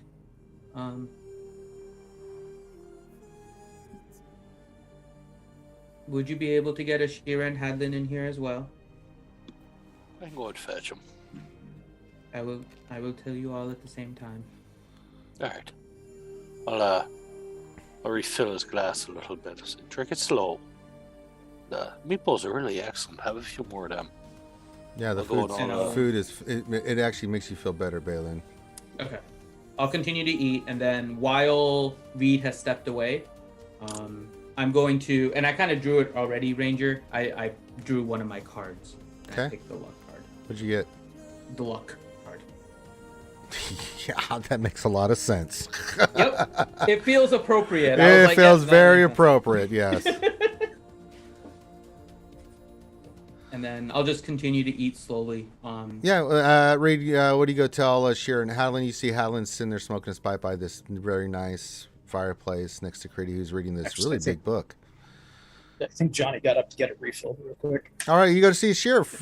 No, he went to go get Ashira and he's on his way. All right, this is happening in real time. But This is I just like to point out something that Ouchie brought up. What? While Reed and Balloon were doing their little talk, there was romantic style. It's music not romantic. in the It's haunting. Get the hell out of here. It sounded romantic. No, it didn't. That's your Yeah, perspective. it did. No, it didn't. It sounded romantic.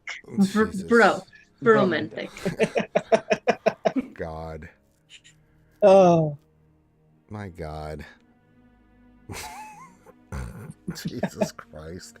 Can't take you kids anywhere. Swear to God. All right, so Johnny is back, it looks like. All right, Yep, Johnny. sorry about that. So you find Hadlin by the fireplace next to Critty, who's reading a pretty big book and looks beyond happy. Well, look at Hadlin and see. Balon's asking for you, me, and a share. Okay.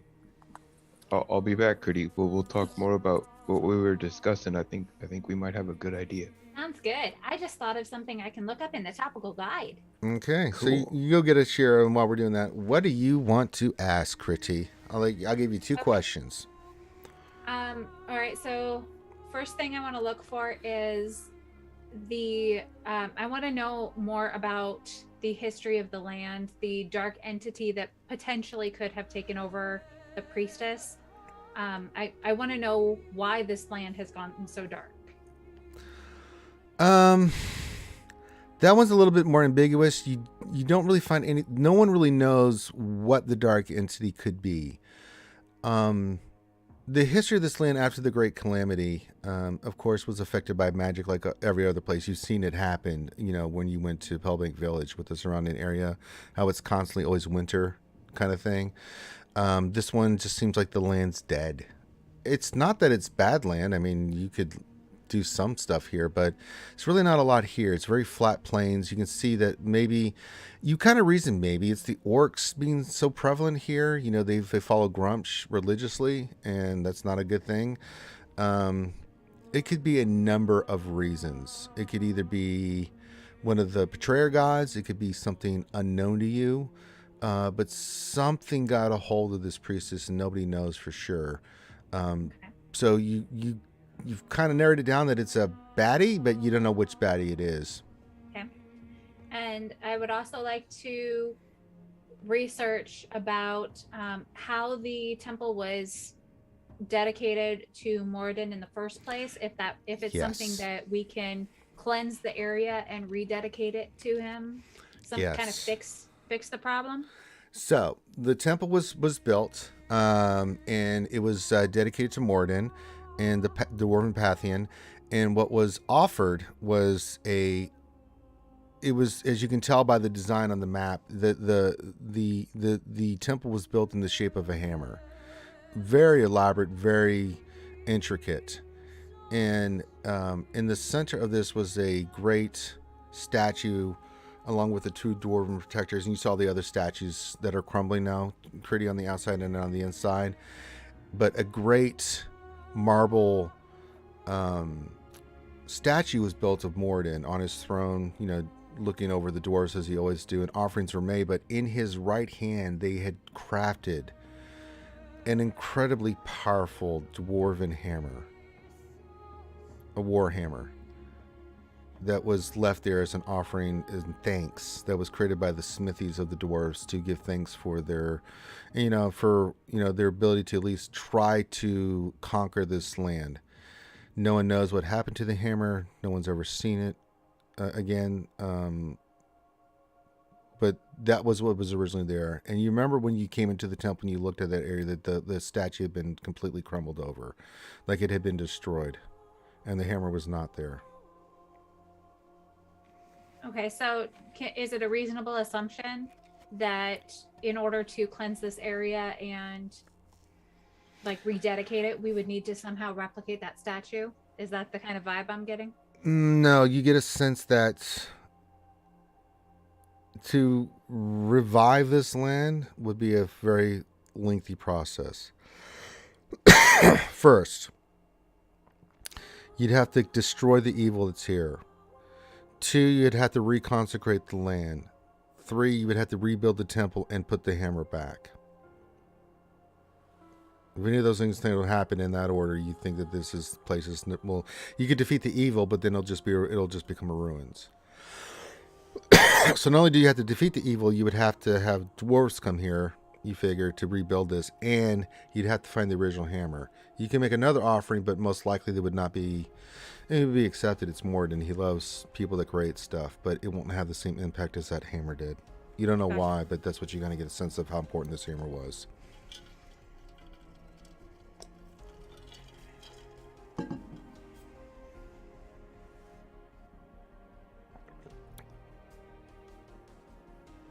Okay.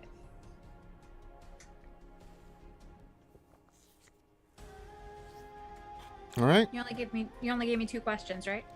Yeah. Okay. All right. So, Reed, you find Hadlin. Sheer, what are you doing right now? I don't know. Last time I was in touch with myself, I was eating. You had food. just I eaten was a eating big dinner. meal. The big meal's over. What are you doing? I guess I'm in my room. Yes. I Laying am. down?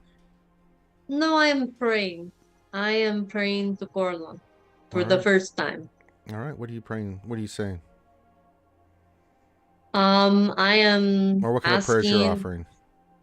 I am thanking him for helping us survive this day and the power that he has granted me, and searching for clarity. All right. You don't get any, but you do feel kind of like a warm kind of sensation. Just makes you feel good, you know. And this place is dedicated to Corlon, so you kind of feel his presence, although he's not there. You just kind of get a sense spiritually that I think maybe your words were heard a little bit. No answers, but you do hear that, and then you hear knock on the door. I walk up. There you I go. stand up. I guess I'm wearing robes. Yeah, everybody's in very long, comfortable robes. I'm wearing my robe, and I go to the door and I answer the door. And you see Reed and Hadlin. Gentlemen, Ma'am? Balin's asking for the presence of the 3 of us. that makes sense. And then I shut the door and go with them. All right. You guys make your way to Balin's room. You open the door and you see Balin has eaten the big giant bowl of stew and is just eating endless gobs of meatballs as soon as he gets done, more are brought to him. Would you like some more stew, Balin? Oh, I am good with the meatballs. I look at the servant and say, yeah, bring about 30 more orders of the meatballs. You want 30 more orders? Yes. All right. As you guys walk in, Balin's finishing his tray of meatballs and drinking wine, and you guys are now with Balin. Oh, you wanted all of us here. I did. I wanted to start off by saying thank you to all 3 of you. I definitely do remember everything that you said. I have mentioned bits and pieces of my past. But given all that you have said and all that you have promised in me coming back, I figured it was time that I did tell you a little bit more about what I am after. How much do you know about Vox Machina and the fight against Vecna? I'll have you make a history check.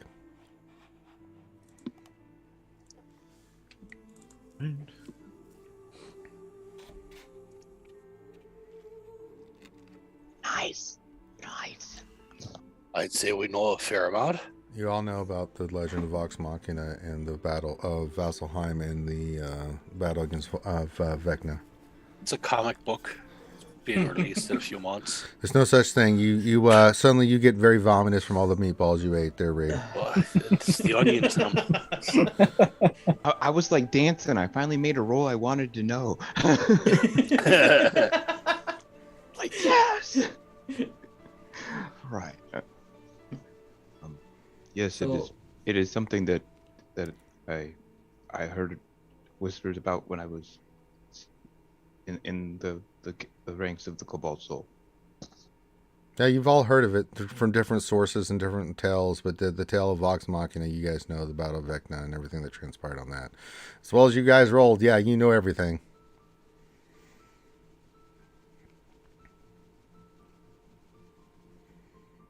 Since you know some of the general details, I will tell you more about maybe some of the specifics that pertain to me.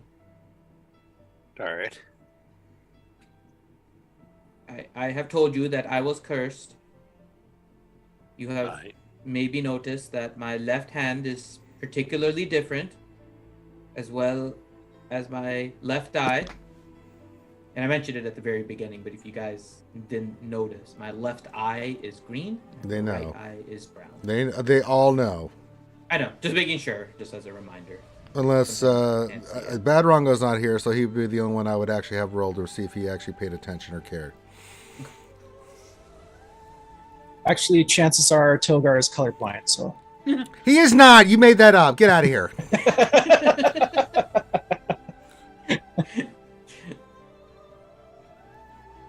That was when I was younger. I learned later that my parents were actually followers of Vecna. I was believed to have some magical gifts of my own as I was growing up. And the ritual that was performed on me was to try and make me a future acolyte of Vecna, imbuing me with powers that Vecna has, generating primarily from my left arm. I have not noticed anything yet with regards to my left eye, but most is with my left hand. When the battle with Vecna actually began with Vox Machina, my parents left me in the house. They ran into Vasselheim. I thought they were actually on the good side, trying to help Vecna come back. When I ran into the city, there was so much death and destruction that I couldn't stand out in Vasselheim without danger for myself, so I ran into the nearest building, and that happened to be the Temple of the Raven Queen. The High Priestess there noticed my markings, and while she was worried, she just had me watch everything and provided me the context of everything that was going on, which helped me slowly realize that Vecna was not indeed the divine presence that I was told growing up. And in fact, he was the evil that everyone was fighting against in Vasselheim. I lost sight of my parents, but ended up staying with the priestess. But there was one belief that I had to keep in order for me to continue to grow on, to move forward. despite the curse of my hand and my eye, that some way, there was a way that I could be redeemed. If you know the story of Vax'ildan, the Raven Queen did give him a chance to come back and fight against Vecna. So I put my faith in the Raven Queen and have followed and tried to become what I am today to try and get the acceptance of the Raven Queen.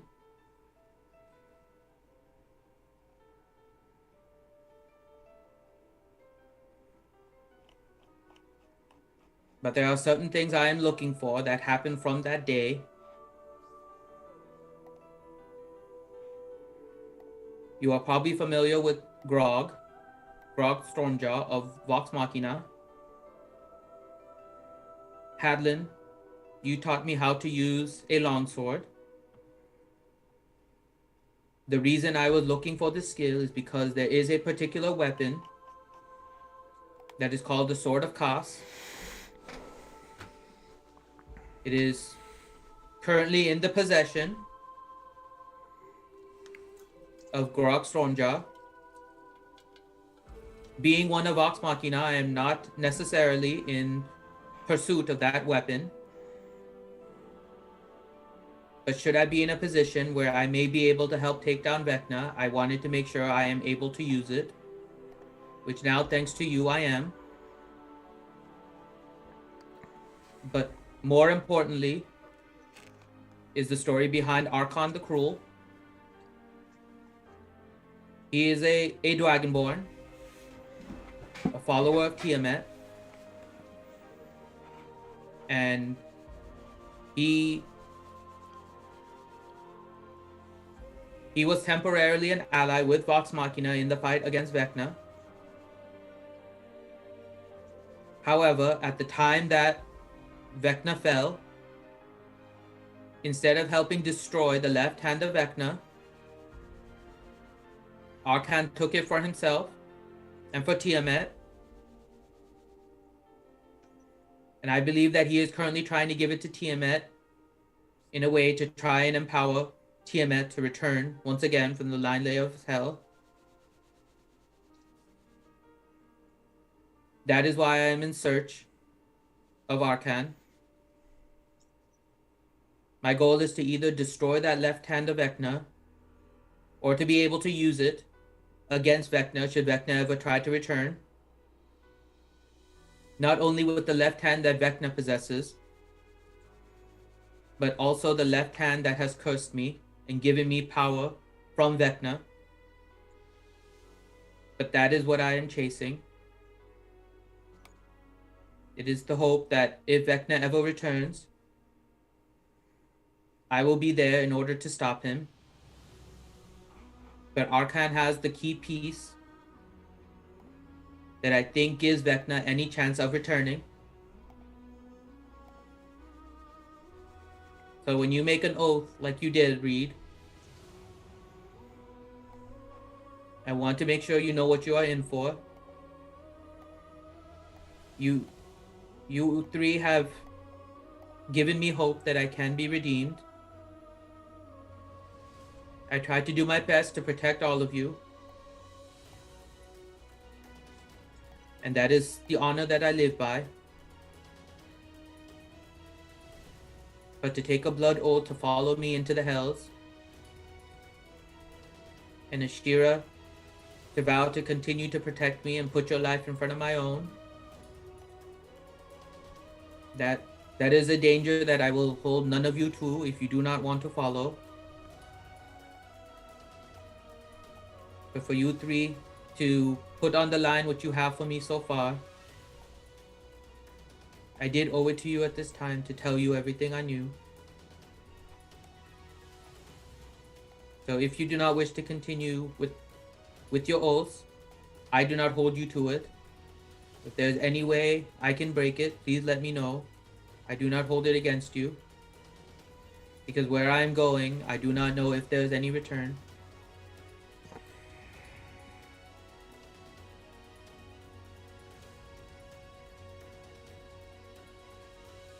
I'll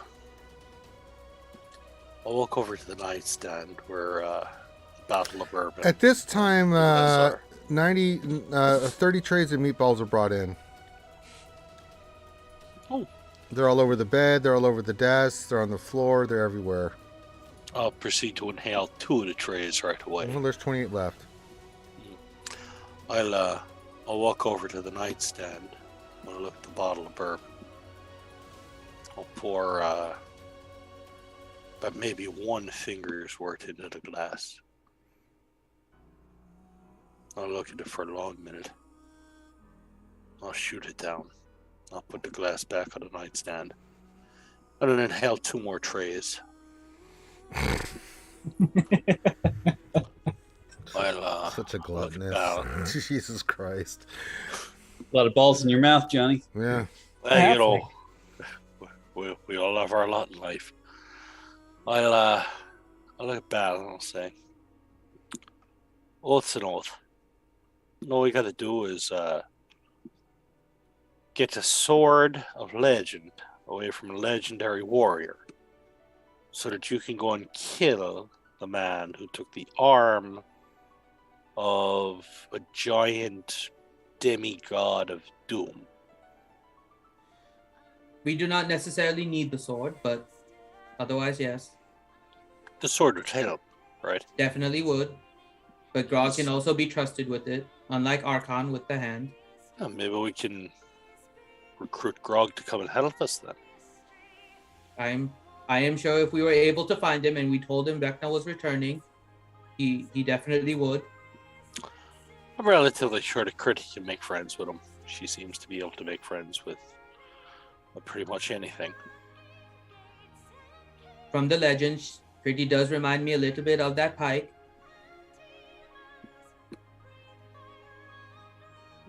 To a degree, a little taller, but That is true.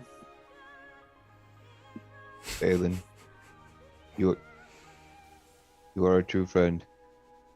You hold a lot of darkness and secrets, things that weigh you down. I will be the shield that protects you throughout these trials. The only way that you could redeem me from this oath would be to face me to the razor's edge and relieve me of my beard, and you are not going to be able to do that. So we will go on this crazy journey of yours like you have gone on mine.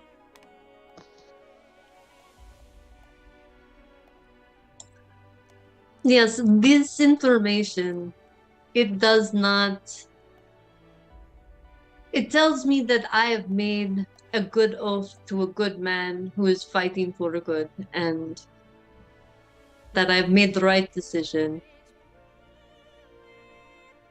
And of course, we will follow you to do our best to slay that which would threaten our realm.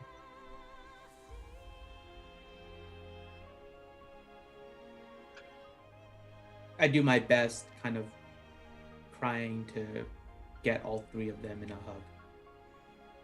You can't. There's meatballs everywhere. Meatballs included. I might switch some of those. I've knocked out another 6 trays of meatballs. Oh, well, there's 20 trays. I don't know if anybody else tried to eat some with Shira or Hadalin. Yeah, I mean, Adeline at least put 1 away. Yeah, okay, so 19 trays of meatballs. I'll look at it, Shira. There's some left if you want. You know. Asimars aren't really into a lot of meat. You know, we like our meat very refined. This seems a little Oh, but they're very superfluous. petite with like onions and the gravy and all that. Well, maybe if we had some bread. Just then a tray of bread is brought in. Well, if I, Ask and thou shalt receive. I guess I will stick the balls in my mouth Oh, Between the bread?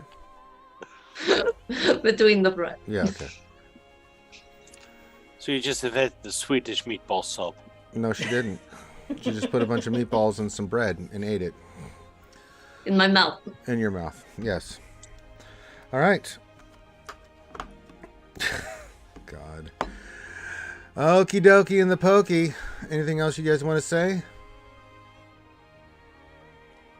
All right. After the hug, I'll I start think a eating lot meatballs. has been said already, especially in that last Salt. line. I'll just start looking for salt to just sprinkle on the next 4 trays There's that no- way in hell. Yeah, there's. I'm gonna there's ask no... one of the invisible servants Uh-huh. if they can bring me my Raven Queen sword. You can. It's not brought Yeah. to you. Rest up. You kind of had the shite kicked out of you today, so rest up. Very well. And I'll just eat some more meatballs and then just kind of lie down. Okay. All right, Togar, what are you doing? Drum, what are you doing? Let's go to Togar first. Togar, what are you doing in this mansion of pleasure? I mean, I've been walking around with a bottle of brandy, Mm-hmm. robe, maybe not fully tied in the front, Okay. just enjoying myself. Anything in particular you relaxing. can look for, or No, just another bottle of brandy if one's available. it's always brought to you whenever you need it? Okay, well then Togar is going to have the same ball problem, but with bottles of brandy, and I'll just be sitting in the sauna. All right. You find the sauna and you pass out in happiness with a bottle of brandy in your hand still. Drum, And what are that you good doing? elven stuff. That's very good. Drom is drinking All right. What and are you going, drinking? ow, ow, ow. All right. I said he's been the spirits, man. The spirits. Dwarven ale. All right. So you guys wrap up your activities and you guys get a full night's rest. You guys are fully recovered from this. Unless there's anything else anybody wants to do, speak now, forever hold your peace. As soon as I get my sword, I have something I want to do. I don't know when that comes. It doesn't come. Okay. Ashira, potentially, Critty and I were thinking that maybe we could talk to your aunt more about this area, the land. Your Alice, yeah, that's the name that the city used to be. But we don't have to necessarily talk about it now. We were just thinking more about, like, potentially ways to cleanse the area, and she's kind of a high, powerful priest, and maybe Critty could mention that idea to her, and I don't know, something like that. Maybe Coralon might know a way. He's really powerful, just like Morden. And I mean, I could not think of why we would not bring this to my aunt. She's been more than willing to put her life in front of ours.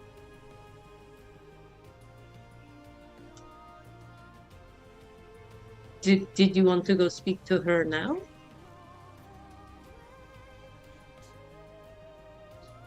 Oh, let's go. Maybe I'll go out and talk with everyone, and we can all kind of talk together. So Okay. Go to Critty and Bad Brown. Well, you know, Balin can get out of bed. Oh yeah, so- Balin, he got out of bed, so yeah. Well, maybe we bring everyone in here. We just have to have them eat all of the balls. There we go. The balls have been yeah. removed by now. Yeah. Notice that they weren't being eaten. The trays have been cleaned up. So, That's so, even. so Reed needs to be carried around now, basically. Pretty much, yeah. He's eating more than his own weight. And You just see Reed floating as an unseen servant just carries him as he has constant trays of balls, and he just looks sick because he can't stop eating. It's a thing. All right. So again, I guess we'll gather everybody together. A couple unseen servants brings you, Balin, to kind of help you up and bring you into like this waiting room, and with the fire lit, it's very warm, it's cozy. There's some drinks laid out, and you see Ashir's aunt sitting in a very, very nice, comfortable chair, looking at all of you as you guys sit in couches and very lush accommodations, and she's like, "All right, you have called this meeting. What is it that I can do for you?"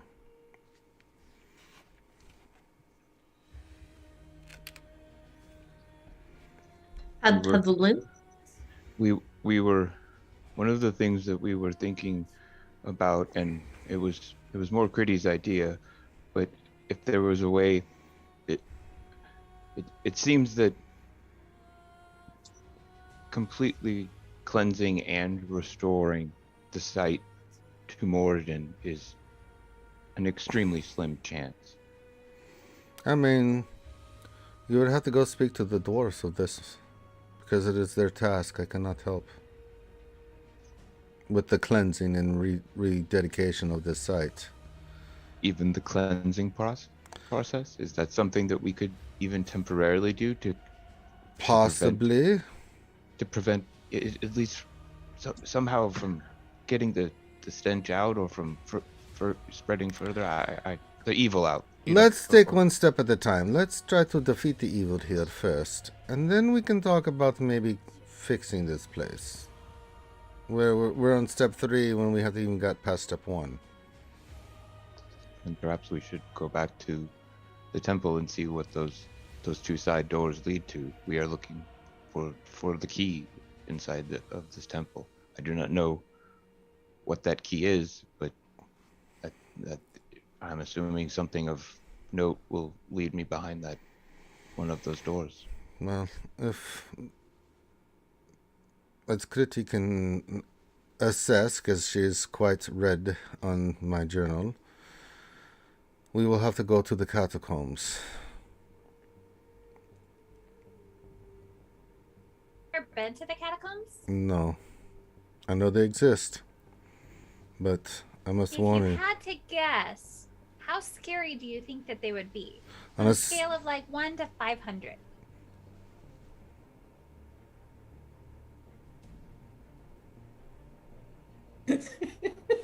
Even Haddon's like twirling his beard, like thinking like, man, that's a really good question. Like, how would you rate that? Over 9,000. Yes, it's over 9,000. Vegeta shit his pants. God damn it, Nappa! I would put it minimum 500, probably higher. No one who's ever gone there has returned. But it's not, say, as difficult as, going to Aor, maybe? We went there. This worse than that? Well, That was hard. It's different. How can I And you put? have to wonder. I mean, that was a really rough battle. We almost didn't make it out of the vampire pit. So maybe just nobody got to the catacombs. Maybe it's not scary at all. That's a good point. I do not know. I've never heard the tales of someone make it to the catacombs and come back. So you make a very good observation, Kriti. Maybe they all died. It would definitely make a good addition to Togar's book. What book of Togar? That's the true S&M section, huh? Okay. Togar is going to slide the book deeply into his backpack, hand drum a little. I mean, I snippet love of books. whiskey. Can I see this book, Togar? You don't want to look at that book. I have. Ready. I mean, you're if you're gonna I mean, shoot your Kriti- shot, you're shooting it at the best shot right Kriti there. has- She's a follower of Corlon, actually. Kriti has seen my collection. It is quite impressive. Yeah, but you may want to cast protection from good and evil No. on Was there yourself any first. beaded curtains in your library? No, but do you want some? Oh, thank you. I mean, I'm gonna break out the book. And I'm It's gonna in that open back it to section of the to library. super clean picture of all of us with Coralon in the background. and she and then what do you do with it? I'm just gonna like right click it so I can hold it so she can see it this way. She comes walking over and she looks down. She sees it. She's like, "Well, that's a lovely drawing. You have very good talents. Can I see some more?" It's kind of like you don't really swipe when you're looking at someone else's book. Make a charisma saving throw. Oh, you're screwed. Yeah, she's gonna look. Well, you do have Well, plus find 4 out. because Near Ashira's Ashira. nearby. Yeah. So it's a 22. 22 with Ashira by. Yeah, no. Alright. You feel You compelled. needed to buy it over 9,000. Yeah, you can feel compelled to give her the book for some reason.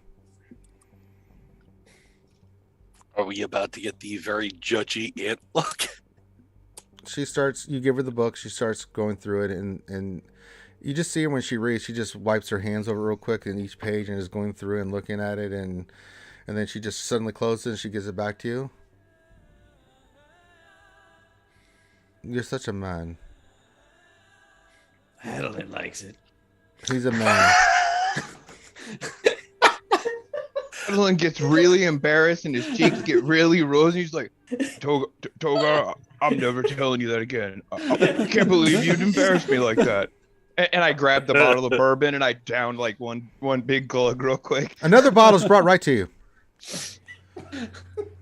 Down it to go for it, Hadlin. Oh, so I've read more books than I can even put a number to. So, Togar, what is the purpose of your book?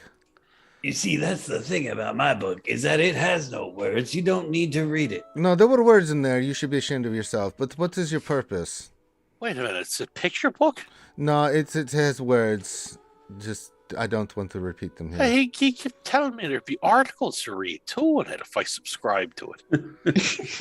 I mean, the artwork, I didn't bother me. Actually, I've seen worse smut than in my life than that. But I mean, you have a keen eye, but the actual words you wrote, I mean,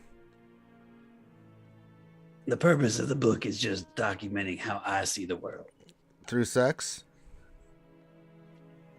Sometimes. most of the time. It was the first chapter that I've written. The first chapter was awful. I felt like I'm working on the second chapter. I mean, I've seen some smut in my day, but you're quite up there, my friend. If you keep this up, you're going to be. But it's really weird. I noticed that the second later on in the book is not as smutty. In fact, it's actually quite good. You told me you I'm were on thinking chapter 38. After our last battle, I think the next chapter shall be titled Resurrection. Resurrection and the non-sparkly vampires. Resurrection. Adeline takes another big drink and looks embarrassed again. Another bottle's brought to you. Oh my god, Fallon's dead and you're killing him again. Oh, so good. So, you want to call it, after what we just went through, life and death, you want to call it resurrection? The pun being what it is? Yes, resurrection, bringing back from the dead. That's not what you meant. Don't forget the 5 really attractive undead women. Those are all Ashen Brides now. Well, She just hands you back the book and she just pats you on the head. Good luck. She just walks away. She gives you a very disapproving look, Hadlin. it looks like it'll be one of those self-published books. Oh, yes, it'll be very much self-published. I mean, in the end Oh God, that was my aunt.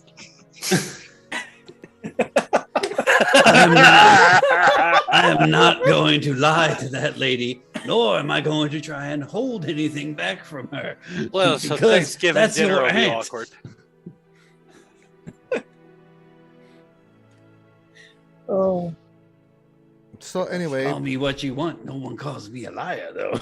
no, you are This very is what it truthful. is. You are, yes, So this is true. Tell you what you want, what you really, really want. Yes, I feel spicy hearing that you say that. All right. I think I'm gonna go ziggy zigga. Better title than Resurrection. Perv. All right. So anyway, I to be honest though, I can't say much. I've had some forays in my day. Well, you live Auntie, well, listen, when you live as long as I have, I've had some fun. Auntie, these my friends and you're my aunt, and Yes. can we not Can we not what? talk? Can we not discuss your forays into whatever it was that you were doing, Auntie? Oh, that's fine. I don't have to, but they're written on pages. But if anybody wants to go read them, they can. Excuse me. You're excused. Mazel tov. All right. Well, now that we've gotten the smut section of the meeting out of the way. Oh, that was awesome. All right.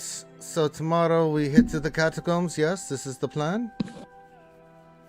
Suppose. To get the key, right? That's why we're going to the catacombs. Yes.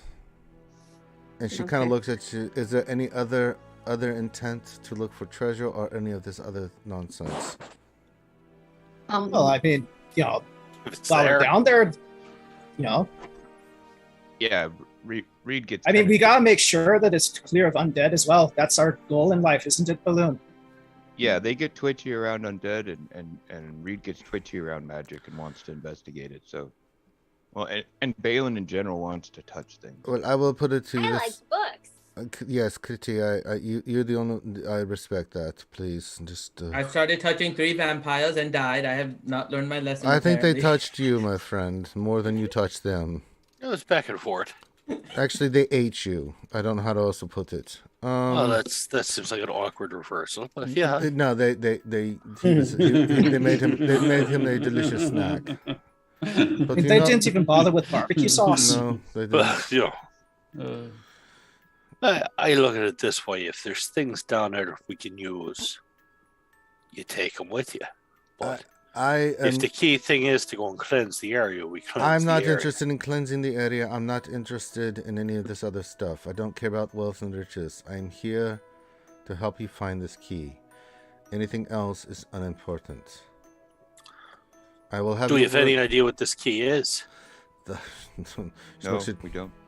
I'm sure he will know it when he sees it. Oh, that's fantastic. We must be single-minded of our purpose on this. If we are not, our fate today would be nothing in compared to what could happen down below. So no treasure, no distractions, just everybody think key. Yes. Security gets it. That's part that of it, though, because- is that we don't know what the key is. Yeah, but Is it I a would literal know the key, like so if key, we all or? think Hadalin find the key, Mhm. and we all have positive thoughts, Yes. then we'll like project the positive thoughts around us. See, and Kriti make gets it. protection against the creepy evil stuff. Well, I don't know about that. Yeah, that's how it works in my head. Kriti, you've read books. You know that's not how it works. Well, I have a book called Harry What? Harry Crafter and the Warlock Stone, and that's how it worked in the book.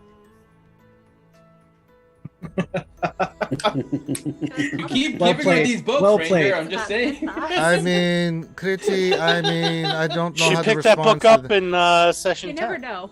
That's a really unique book, though. There hasn't yeah, really I'm been. not familiar with this that's- book. yeah. Yes, I've read tens of thousands of books. Let's just say that book's wrong. Well, maybe it is a fiction novel, but sometimes even fiction novels have good ideas. Well, that's true. This is very true. But let's try to stay focused. I mean, I'm not outside the realm Is of. is the treasure like contaminated?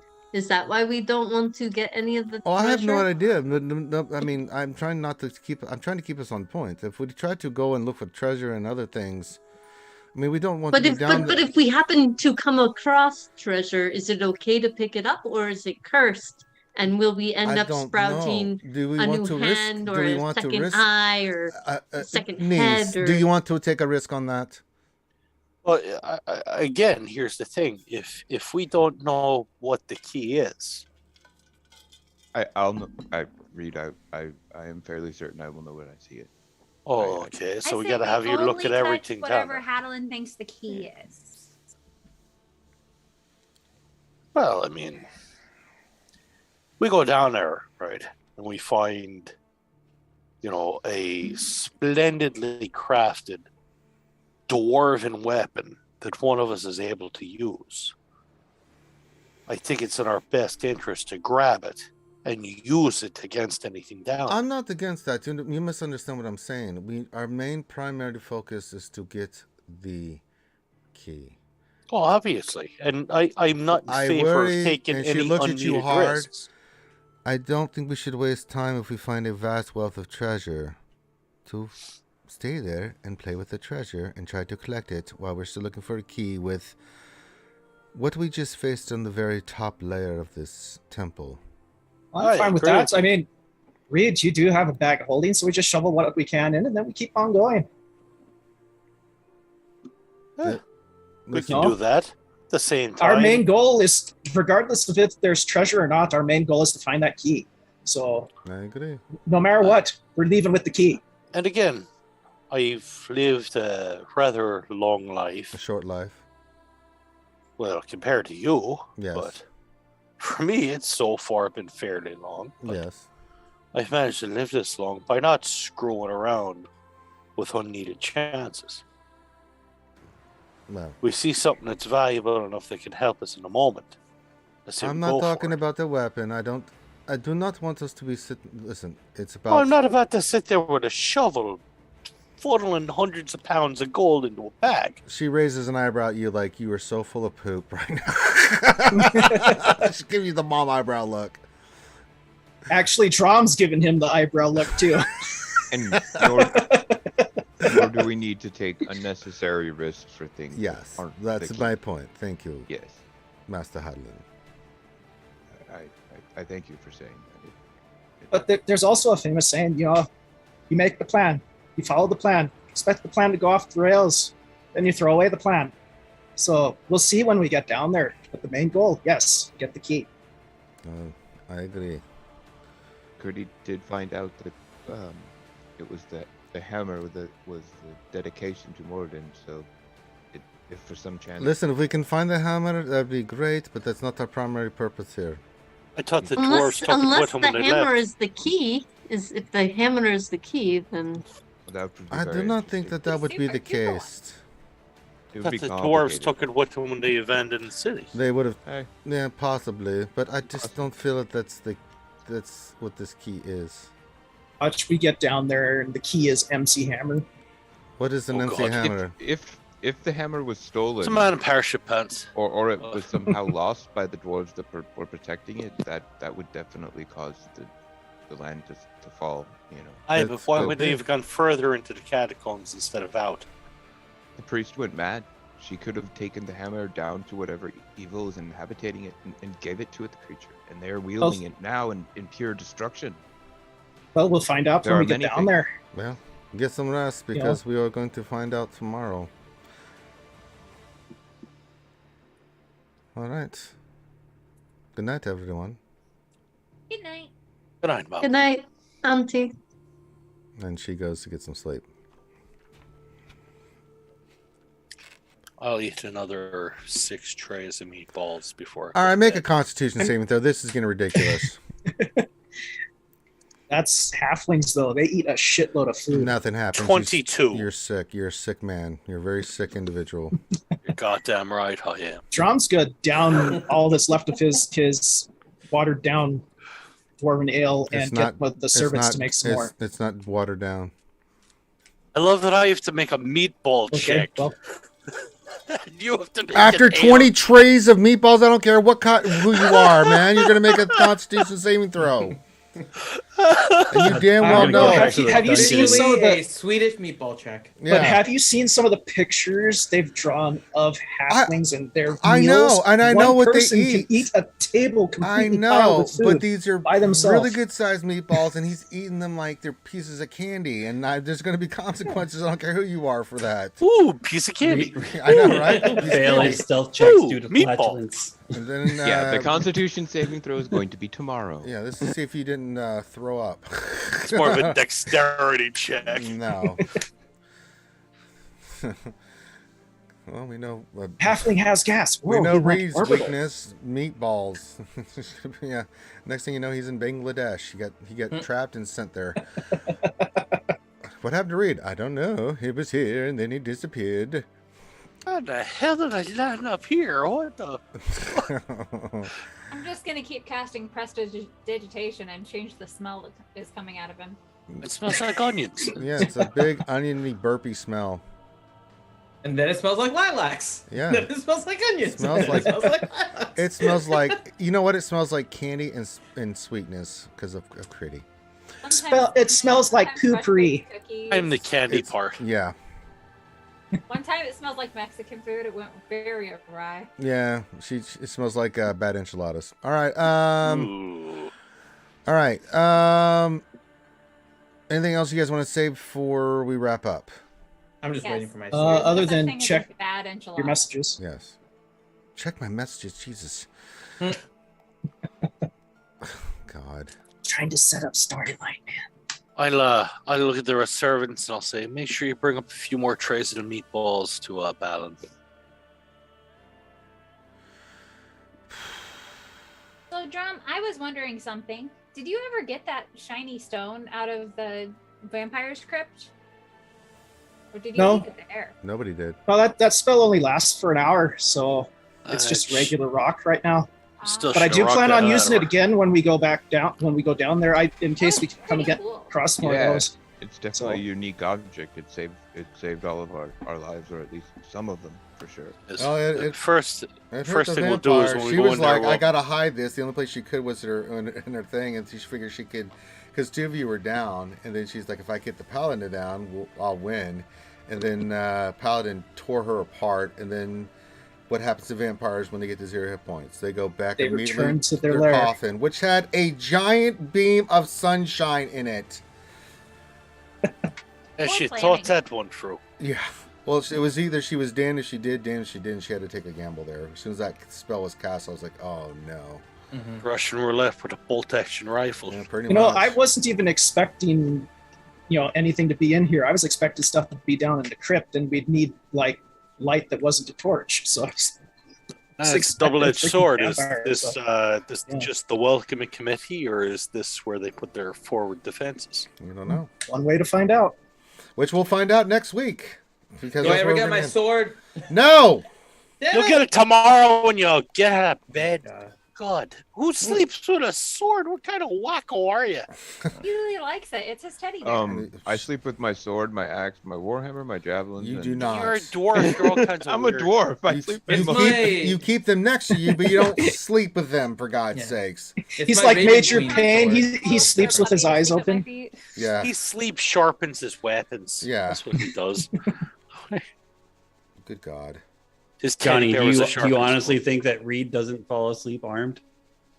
You honestly think that Reed sleeps well?